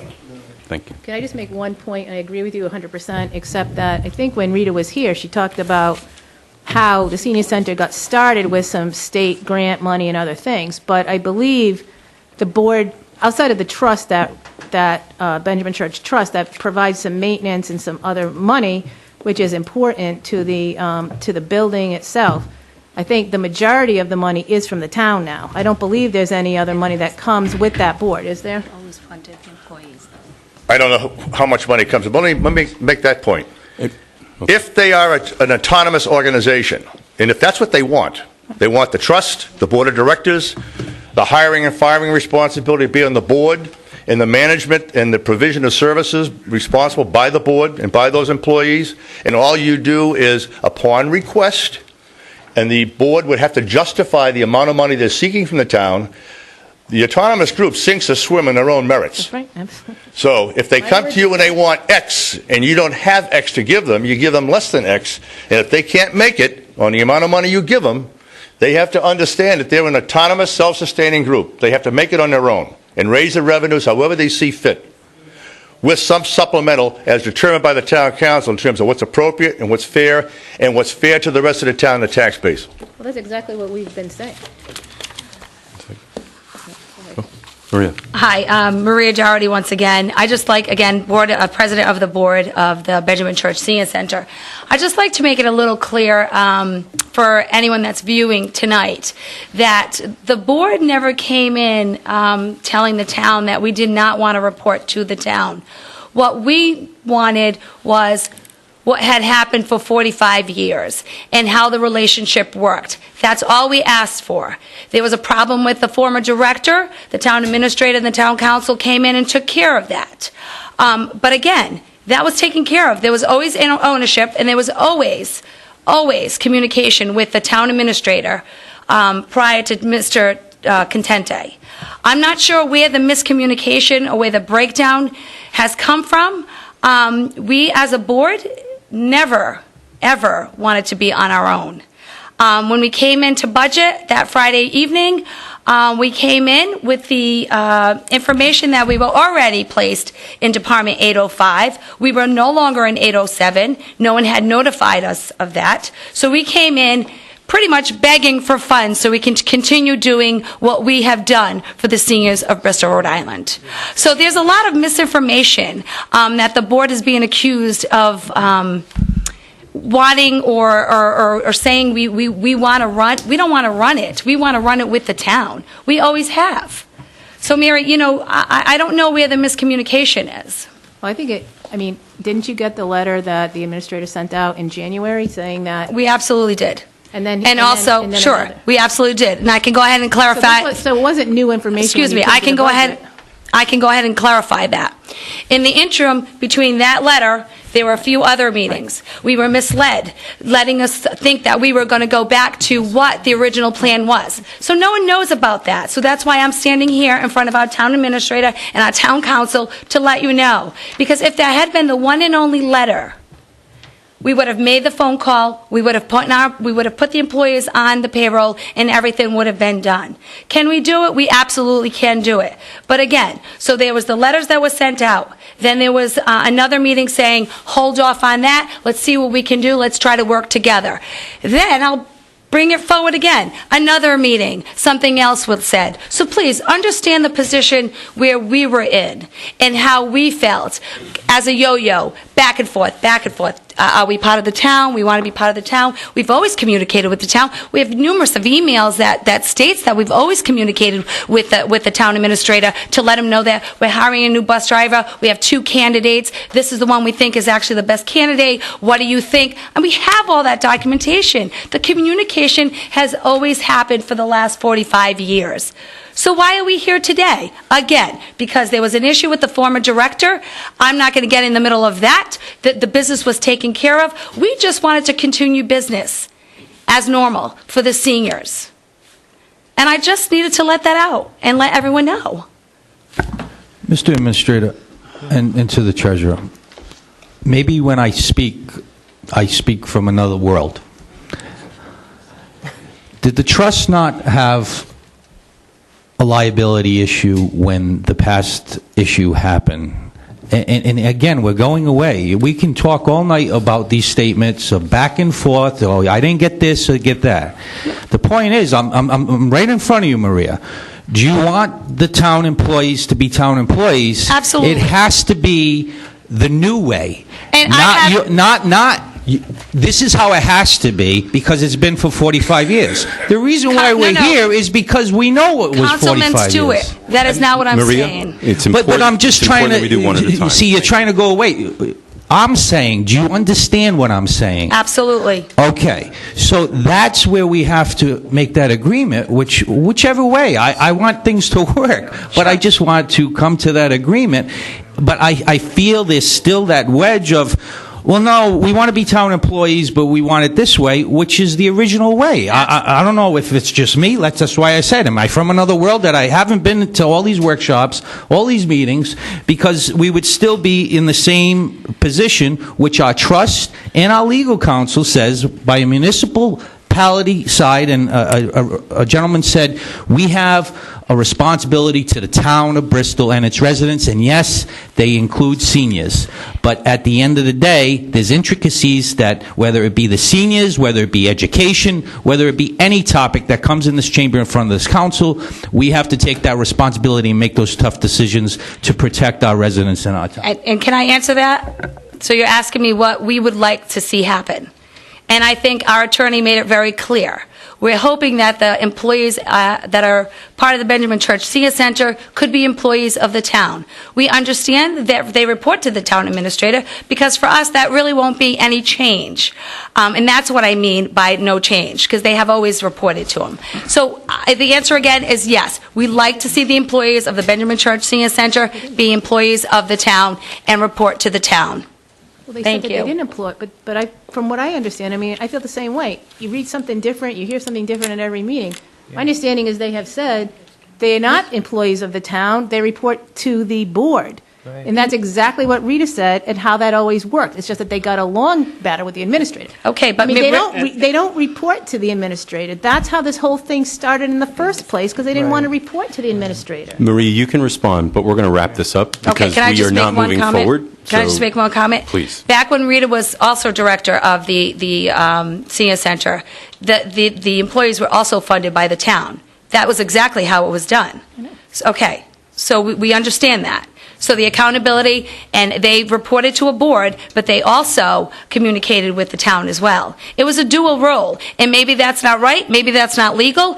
I'm not an attorney. I understand that, though. It doesn't sound like it's legal. So I'm thinking, you know what, we do need to change that. They do need to report to the town who is the employer. And then we need to continue working as a partner when it comes to the senior portion of it, not the employee portion of it. That is the town's. You hire, you fire, you discipline. We would like to be part of that because I think we have a better sense of who may be a good fit for that organization and what we've already done. And that's how we feel. So I don't think, it's always been funded by the town. It's a matter of putting those policies in place and making it clear. I understand that. I was just going to say, why wouldn't your organization, your nonprofit, become like a Friends of and raise additional funds so that seniors can do more than what the town is able to provide and let the town run the senior center? Mary, why would we do that? We've been doing it for 45 years. We've been doing a darn good job, and we want to continue doing it, and we'd like to continue the partnership. That pretty much says it all in a nutshell, and I think we can move on. Thank you. So- It goes back to peace. So here's where we're at, and we need to take a next step on this, whatever that step is. We currently have in place, I don't know if a better way to say it is non-employee. That's non-employee status at this moment. Contracted service. A contracted service, thank you, I like that better. Contracted service through our current fiscal year, and then contracted service from July 1st on, which is our next fiscal year. There was a motion and a second to continue that unabated. There was also included in that motion, if I heard right, Vice Chair, was that to have dialogue on potentially making an employee status work. Did I get that correctly? Yes. So that's the motion and the second. Is there any other dialogue in regards to that motion and the second? Yes, I would just add one thing, that as we go forward, I would vote for that motion, that we need to put in place the benchmarks by which as funders, that what we expect in terms of metrics and benchmarks moving forward. So as with any other, vendor of town services, there's certain expectations that we would have, and we'd want to just know what those are, and I think we're going to have to draft those up probably together as to look at what data's already collected and what more we would be looking for. Are you comfortable with it before you go there? Are you comfortable amending that motion? I'm comfortable amending that motion for the metrics. I think they're very important for their success. Councilman? And partnership. Speaking of success, I believe it has been successful, as has been stated, for many, many years. And I want to see that success going, and maybe I won't even be here, but I would imagine I would have respect for my colleagues that are in government to continually support the seniors and the senior center as they have been. From my position, I just heard it from the president that they want to still run it. But from what I can gather, it has to be by the terms that was brought forward by you, Mr. Kinder, on their behalf. And for me, if you're going to be a town employee, on the other half of it that they said, would have to be under the conditions set forth by the administrator and the attorney, with everything included. Not, they report to the administrator, but we still have a board. I believe if it's a town employee, it should fall under the umbrella just like everything else in the town, with how it's appointed by the council, how it's administered through the administrator. If it goes beyond that, I feel there will be problems that exist, and this is why we're doing what we're doing. So to the point of the nonprofit and being supplemented by the town, I just want to reiterate to the seniors that the relationship will go. I have full faith that our seniors will be taken care of by the hard work of all the employees there, and our commitment from the town. So, any other discussion? Just looking for specific language to the motion. If you can repeat it with the current amendment. Okay. So, Tim, could you just give clarity? It's Tim's motion, so Tim, would you give clarity? So the clarity of the motion would be to make a motion to continue as we are, but we would continue to work on the operating agreement that's been proposed as a late item tonight, and there would be an option for those employees from the senior center to become town employees. If we could find that agreement. Correct. I didn't mean to finish. No, that's fine. Okay. So this would be- I don't see any real incentive for either party to do that at this point. That's what I worry about on doing it this way. And, I guess that's my final comment. I don't want to hold you up anymore. I know we've talked this to death, but there really isn't a lot of incentive, I think, on your side and maybe on ours. I'm not sure, but that's sort of the way I see it. But that's... So, is there a second on Tim's amended motion? Oh, and then, sorry, and then I think Mary's had talked about the metrics. I want to include Mary's performance metrics in there as well. Yeah, Okay. second. And there's a motion and a I second? don't necessarily, I agree with one or the other. I think we can continue to talk about it, but I agree with Ralph and I agree with Pete. Me too. One way or the other is what it's going to have to be. This is a Right now, one-way, it is one yes. way, and I agree with it. And I think we need to use the word, contracted service or whatever word we want to use, purchase service, just because we say the way it is now, that's what we mean, just so that's defined properly. But I think part of Mr. Kinder's question of tonight is part of the motion was to work on the interim operating agreement, which is line item D that you submitted. And if we continue to do that, I know for myself, I'll say it for the fifth time, it's either town employees under the umbrella of the town, and it's agreed upon that, yes, we want to be town employees and we know how the town has to operate, and we don't agree. We can't have what we expected out of that interim agreement. Or you're a nonprofit and supplemented by the town, as the option 2 was. So does that mean that there's no contractual sort of understanding on how things work between the parties? Is that what you're saying? Because that's kind of what the initial interim operating agreement said, and the only additions I made to it were that we talk about and define under the interim operating agreement what people did so that both parties, from the town administrator to the senior center, understood what everybody's doing on either side, and they understand how it works. So so we're throwing it now. We're going to spend our time changing sort of the way everything operates, in essence, and do that. And I don't know where. I guess. It's just from the beginning, Mr. Kinder. My expectation of a town employee is to fall under all those perimeters as a town employee and not to curtail certain restrictions or relationships defined between boards and whatnot. As a town council, when we have our employees, we have our boards, it's constituted and whatnot. I believe that's, from my position as a councilor, that's what had to be cleaned up. If it's not that way, from my personal position, outside of everybody, then it's a nonprofit entity and subsidized with the full support during budget season. I mean, the benchmarks and whatnot, I know the benchmarks, it's always a success, like I just stated. But for me, that's my position. I'm going to paraphrase that, and I agree, and this is when we need to take a vote on this. But to paraphrase that is that if it's not mirroring other employees of the town, process and employment, then I agree with Councilman Stewart. I'm not in support of that. It has to be in a mirror image of our other employees of the town. Specifically to the motion, Mr. Chairman, I might just Yes, have one yeah, more piece please. of discussion. Please. Clearly, there's a lot of work to do, and as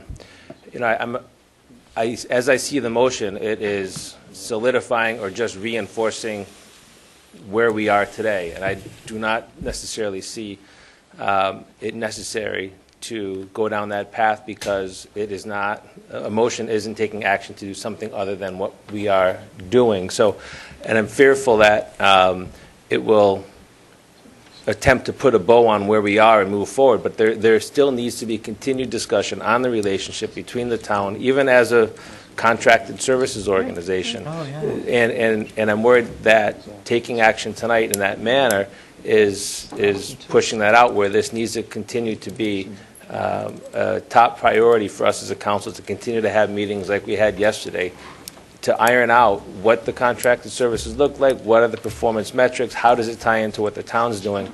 And so I just don't see how the motion as it has been said tonight is moving us in a direction which is in a positive way. So, so for that reason, if the motion won't be considered, that's why I would not support it as it's stated See, today. I would think that you would want the motion because there's no clarity as to what we are not. I mean, there is Exactly. clarity because people, we stated in the letter that it was April 1st. But if you do that, then you can move forward on everything you just said. You know, what is the performance indicators? What does the contract look like? Because there's always like a grant contract with everybody, if you're a granting agency, if you're a funding agency, or when you enter into any relationship between two parties. So, I mean, you know, that all does, you're right, Andy, it has to be worked on. But, I mean, the only thing, if you vote on this way here, then it's clear what direction we're at least heading in until anything else changes.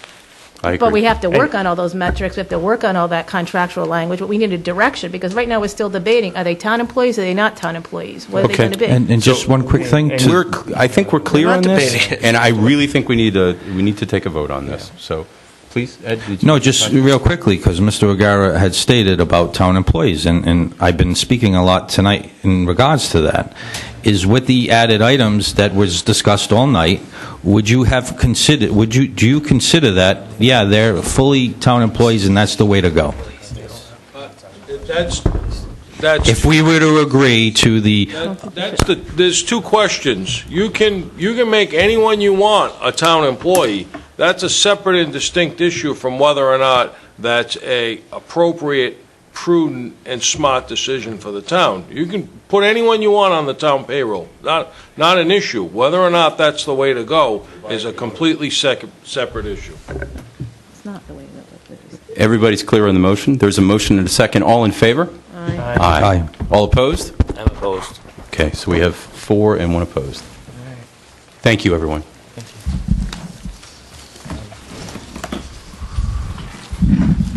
The next item, Mr. Chairman, members of the Town Council, is item J1. This is bid 875. This is for the Harbor Boardwalk Extension.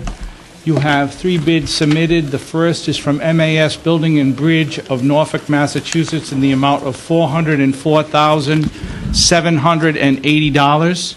The second is from New England Building and Bridge Company, Incorporated of Providence, in the amount of $433,960. And the final bid is from ACK Marine and General Contracting, LLC, of Quincy, Massachusetts, in the amount of $417,051.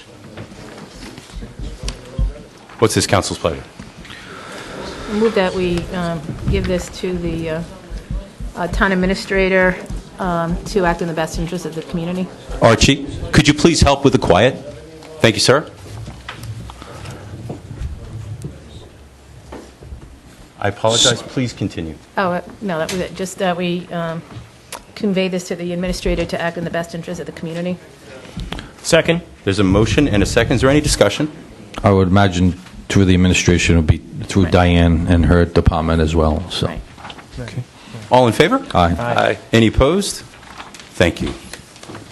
Item J2, this is bid 876. This is the road resurfacing project. You have 7 proposals submitted. The first is from Narragansett Improvement Company of Providence in the amount of $943,530.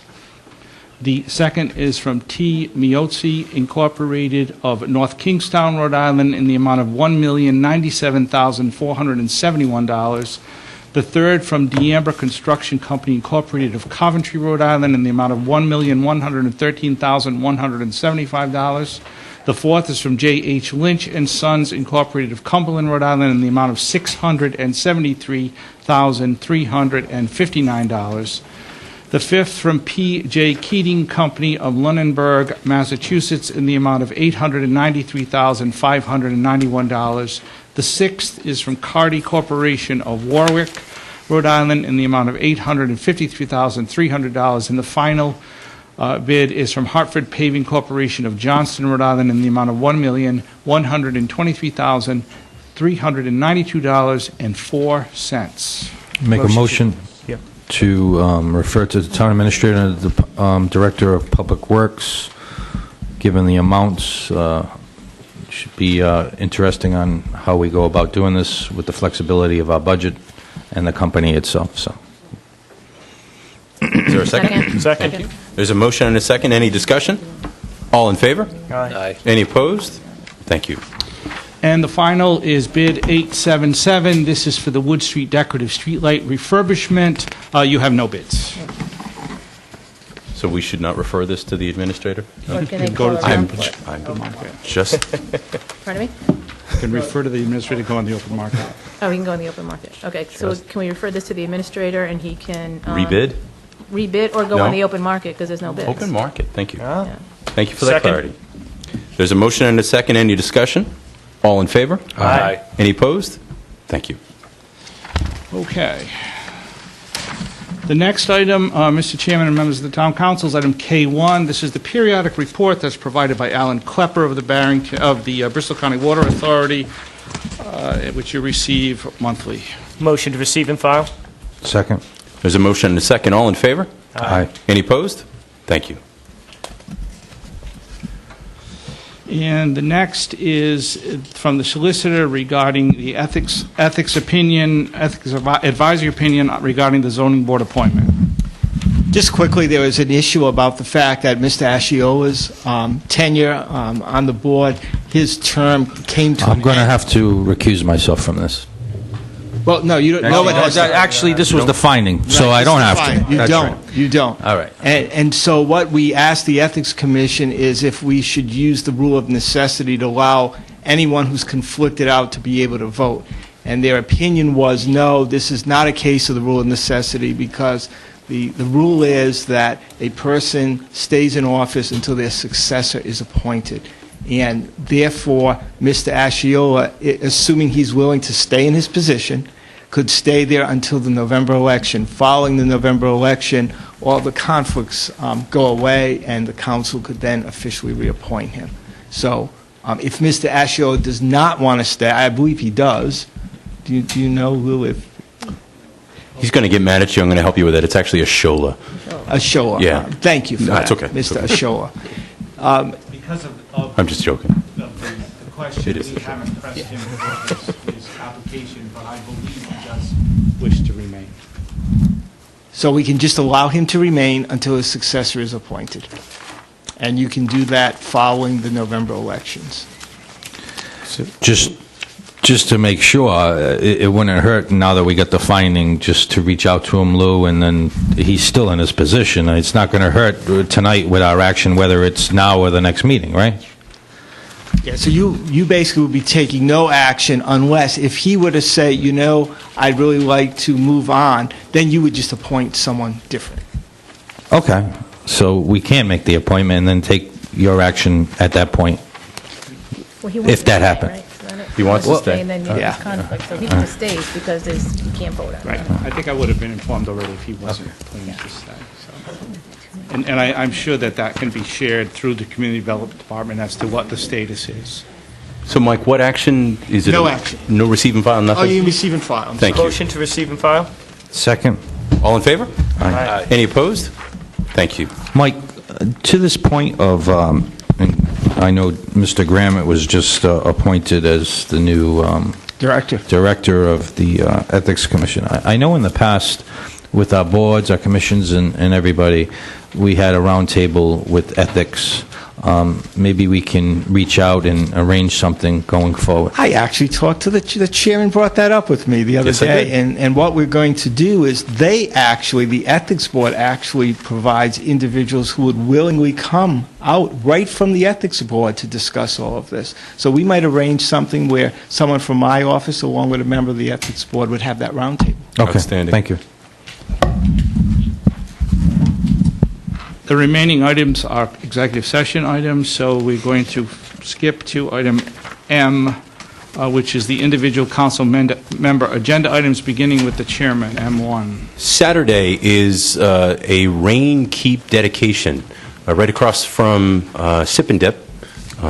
It's the best way to explain it, isn't it? So there'll be a dedication for a rain keep, and the rain keep is what it sounds like. It catches water, and that water, that rainwater will be used to water the plants in the drier times of the year. So If you are available, come by at 10 o'clock. It's a sculpture that's made by a woman who is turning into an international artist, has been in other countries, is working on another one that's, I guess, much, much larger than the one that we have here. But it's going to be impressive. And on that same vein, 4/28 is Earth Day. We listened to that recently and had representation from DPW talk to us about that. If you're interested, that means go to DPW on Earth Day, the 28th, and they'll have gloves, they'll have donuts, they'll have coffee, and they'll have tools there, and they'll point you in the right direction so we don't have too many people in one place. Can I just point out the woman who did the Reiki, sorry, is also the woman who did the eagle at the vet, sorry. Oh, yeah, that's true. Oh, yeah? That's right, yeah, that's right. I just wanted, sorry, Diana Campbell, just wanted to point out that the woman who did the rain keep is also the woman who did the eagle at the Veterans Home. So if you've seen the eagle coming out, it's the same artist. Beautiful. Thank you. My last thing is actually, and Julie's going to answer this one or share it with the public for me, and she didn't know she was going to do this. I've had a lot of people reach out to me. One gentleman in particular is an accountant in Bristol who said, you know, I've had a lot of residents come in and say, what is the town doing writing me a check back for my property tax for $8 and spending all of this money? Why don't they just take it off my next bill? Why are they wasting all of this money? I called Julie. I knew what the answer was, but my goodness, you would have, I don't know what I did to you, but my goodness, you got angry. Could you share with the public why we're doing this? Well, you just struck a chord because... I apparently did. So. Yes. Well, I thought that if I was a taxpayer getting a refund for $2, I would be pretty upset, with postage being almost 50 cents. So I contacted the state. We were going to have a $10 minimum. I contacted the state to make sure that I could do that. They said no, that we are required to mail out a check to anybody that we owe more than $1 to. So... my opinion, an absolute waste of taxpayer dollars, makes me mad, very mad, which is why you, which is why you heard it from me. So I'll keep it tame tonight. But certain things just feel like absolute waste. That is absolute waste, and unfortunately, we did not have a choice on it. So we had employees, we had paper, we had checks, we had. It was an unbelievable amount of time, a huge lift by the department. Wonderful job, got everything done very quickly and efficiently, but the amount of envelopes that we had to, it was at 3,800 tax refunds that went out. The amount of time stuffing envelopes, the cost of printing those checks, of purchasing, we had to do another purchase of envelopes, another purchase of checks. It was unbelievable. Wow. It was. So if you didn't catch that from Julie, the point here is that the town didn't want to do it, and if the town had the choice, we would not have done it. We would have taken it off your next tax bill, which sounds like a very appropriate way to do it, but we were required to. So Very if happy you're getting the check, cash the better check. ways to do that. Yeah, use it for a cup of coffee, maybe go to Sip and Dip, and then go to the Rain Keep afterwards. You know, but thank you, everyone. Good night. The next item is Councilman Sweeney. Brief tonight. I want to worn first out, yeah. thank all the department heads for your hard work on the budget. I want to thank, Good point. Chief, Town Administrator. I know how much work goes into that. And my colleagues, I know we put in an immense amount of time on the budgets. Chairman of Joint Finance, immense amount of time on the school committee budget. And we all worked very well together, and I think we came up with some good budgets to move this town forward for the betterment of all the taxpayers in the town and for our continued success. So I just want to thank everybody for all their hard work on that, and have a good night. Well put. Mr. Tiska. I have nothing further. Thank you, Mr. Clerk. Ms. Perella. I have nothing further either, thank you. It's already been said. And Ditto, as Lou would say. Mr. Stewart. So everyone puts the pressure on me to end the meeting, right? Just real quickly, though, Solarize Bristol. It has been a program afforded to our residents. We're at Tier 3. What does that mean? It means it's at the lowest cost that you can ascertain if you're interested in solar. This is the time to do it by the end of the month because you get the pre-tariffs. I know everyone reads up on the new tariffs that are associated with it, but our contractor and our company is pre-tariffed. You'll get all the tax rebates, and it's just a friendly reminder that we want to do that extra push because this is the lowest price you could get in on because of just the support from everyone who is getting solar to their houses. And there will be a letter next week on behalf of this council administrator and the community, the director of community development, to once again remind you to, if you are interested, now is the time to come to that conclusion to visit the office on State Street, Sunwat, and go get your solar. So with that, Ed, if somebody's interested in doing, they do what? They go next door to 9 Court Street? You can go to 9 Court Street, you could go to the website, you could go to State Street where we have a solarized office. Perfect. And there will be a letter, like I said, next week to remind people, and I know there's going to be, on behalf of the school department, for a push with the families and whatnot as a reminder, because this is what they do. Stuff. So with that, thank you, Mike Davis, Sergeant at Arms, Archie Martins, everybody who came out tonight, and everybody tuning in at home. Thank you. Town Administrator agenda items. Thank you. I'm going to try to keep it brief and consolidate. What's another 10 minutes? 9 minutes too long? You're welcome. I wanted to inform the council of some bad news, and that's we were issued a notice of violation for our wastewater pollution facility. It's a series of violations. They've been addressed at that time. It was over a 3-year period from 2014 to 16. It's finally caught up with us. We've made tremendous headway in the last few years. The town of Bristol, $6 million in the last 3 years in infrastructure. We're wrapping up Ferry Road now, and we're going to start moving over this construction season to the drainage project that will help alleviate some of those high bacteria numbers that came in. And mainly that's what the majority of the violations were. It was fecal coliform, high levels. There's some other violations also. But Jose, myself, the solicitor, this week we're trying to put our response together with our engineers, and we're looking forward to working with DEM and looking for a positive outcome. And we're pretty confident informally we can resolve the violation. So we're looking forward to that. But I wanted to put it on record that we were served recently, late last week. Okay. Is this related to all the rainstorms? Was that when it mostly happened? A number of them were rain events. One of them was a lightning strike. There was some at low volume times. There was high toxicity, things that we need to work on. There's no question. But again, we're making improvements. One of my first days in office, because of the progress that was being made, the EPA took us off their quarterly reporting. So we're making progress. And these aren't new violations. These are things that happened in the past. But we're all committed to working with the DM and minimizing those violations. And we're committed to that. And I know the council is also. So, this budget, $2.2 million, we just borrowed for more infrastructure on the sewer system. What we're going to do is, and we talked about, we're going to start May 5th. It's to remember Cinco de Mayo. We're going to do public tours of the facility at 9 in the morning.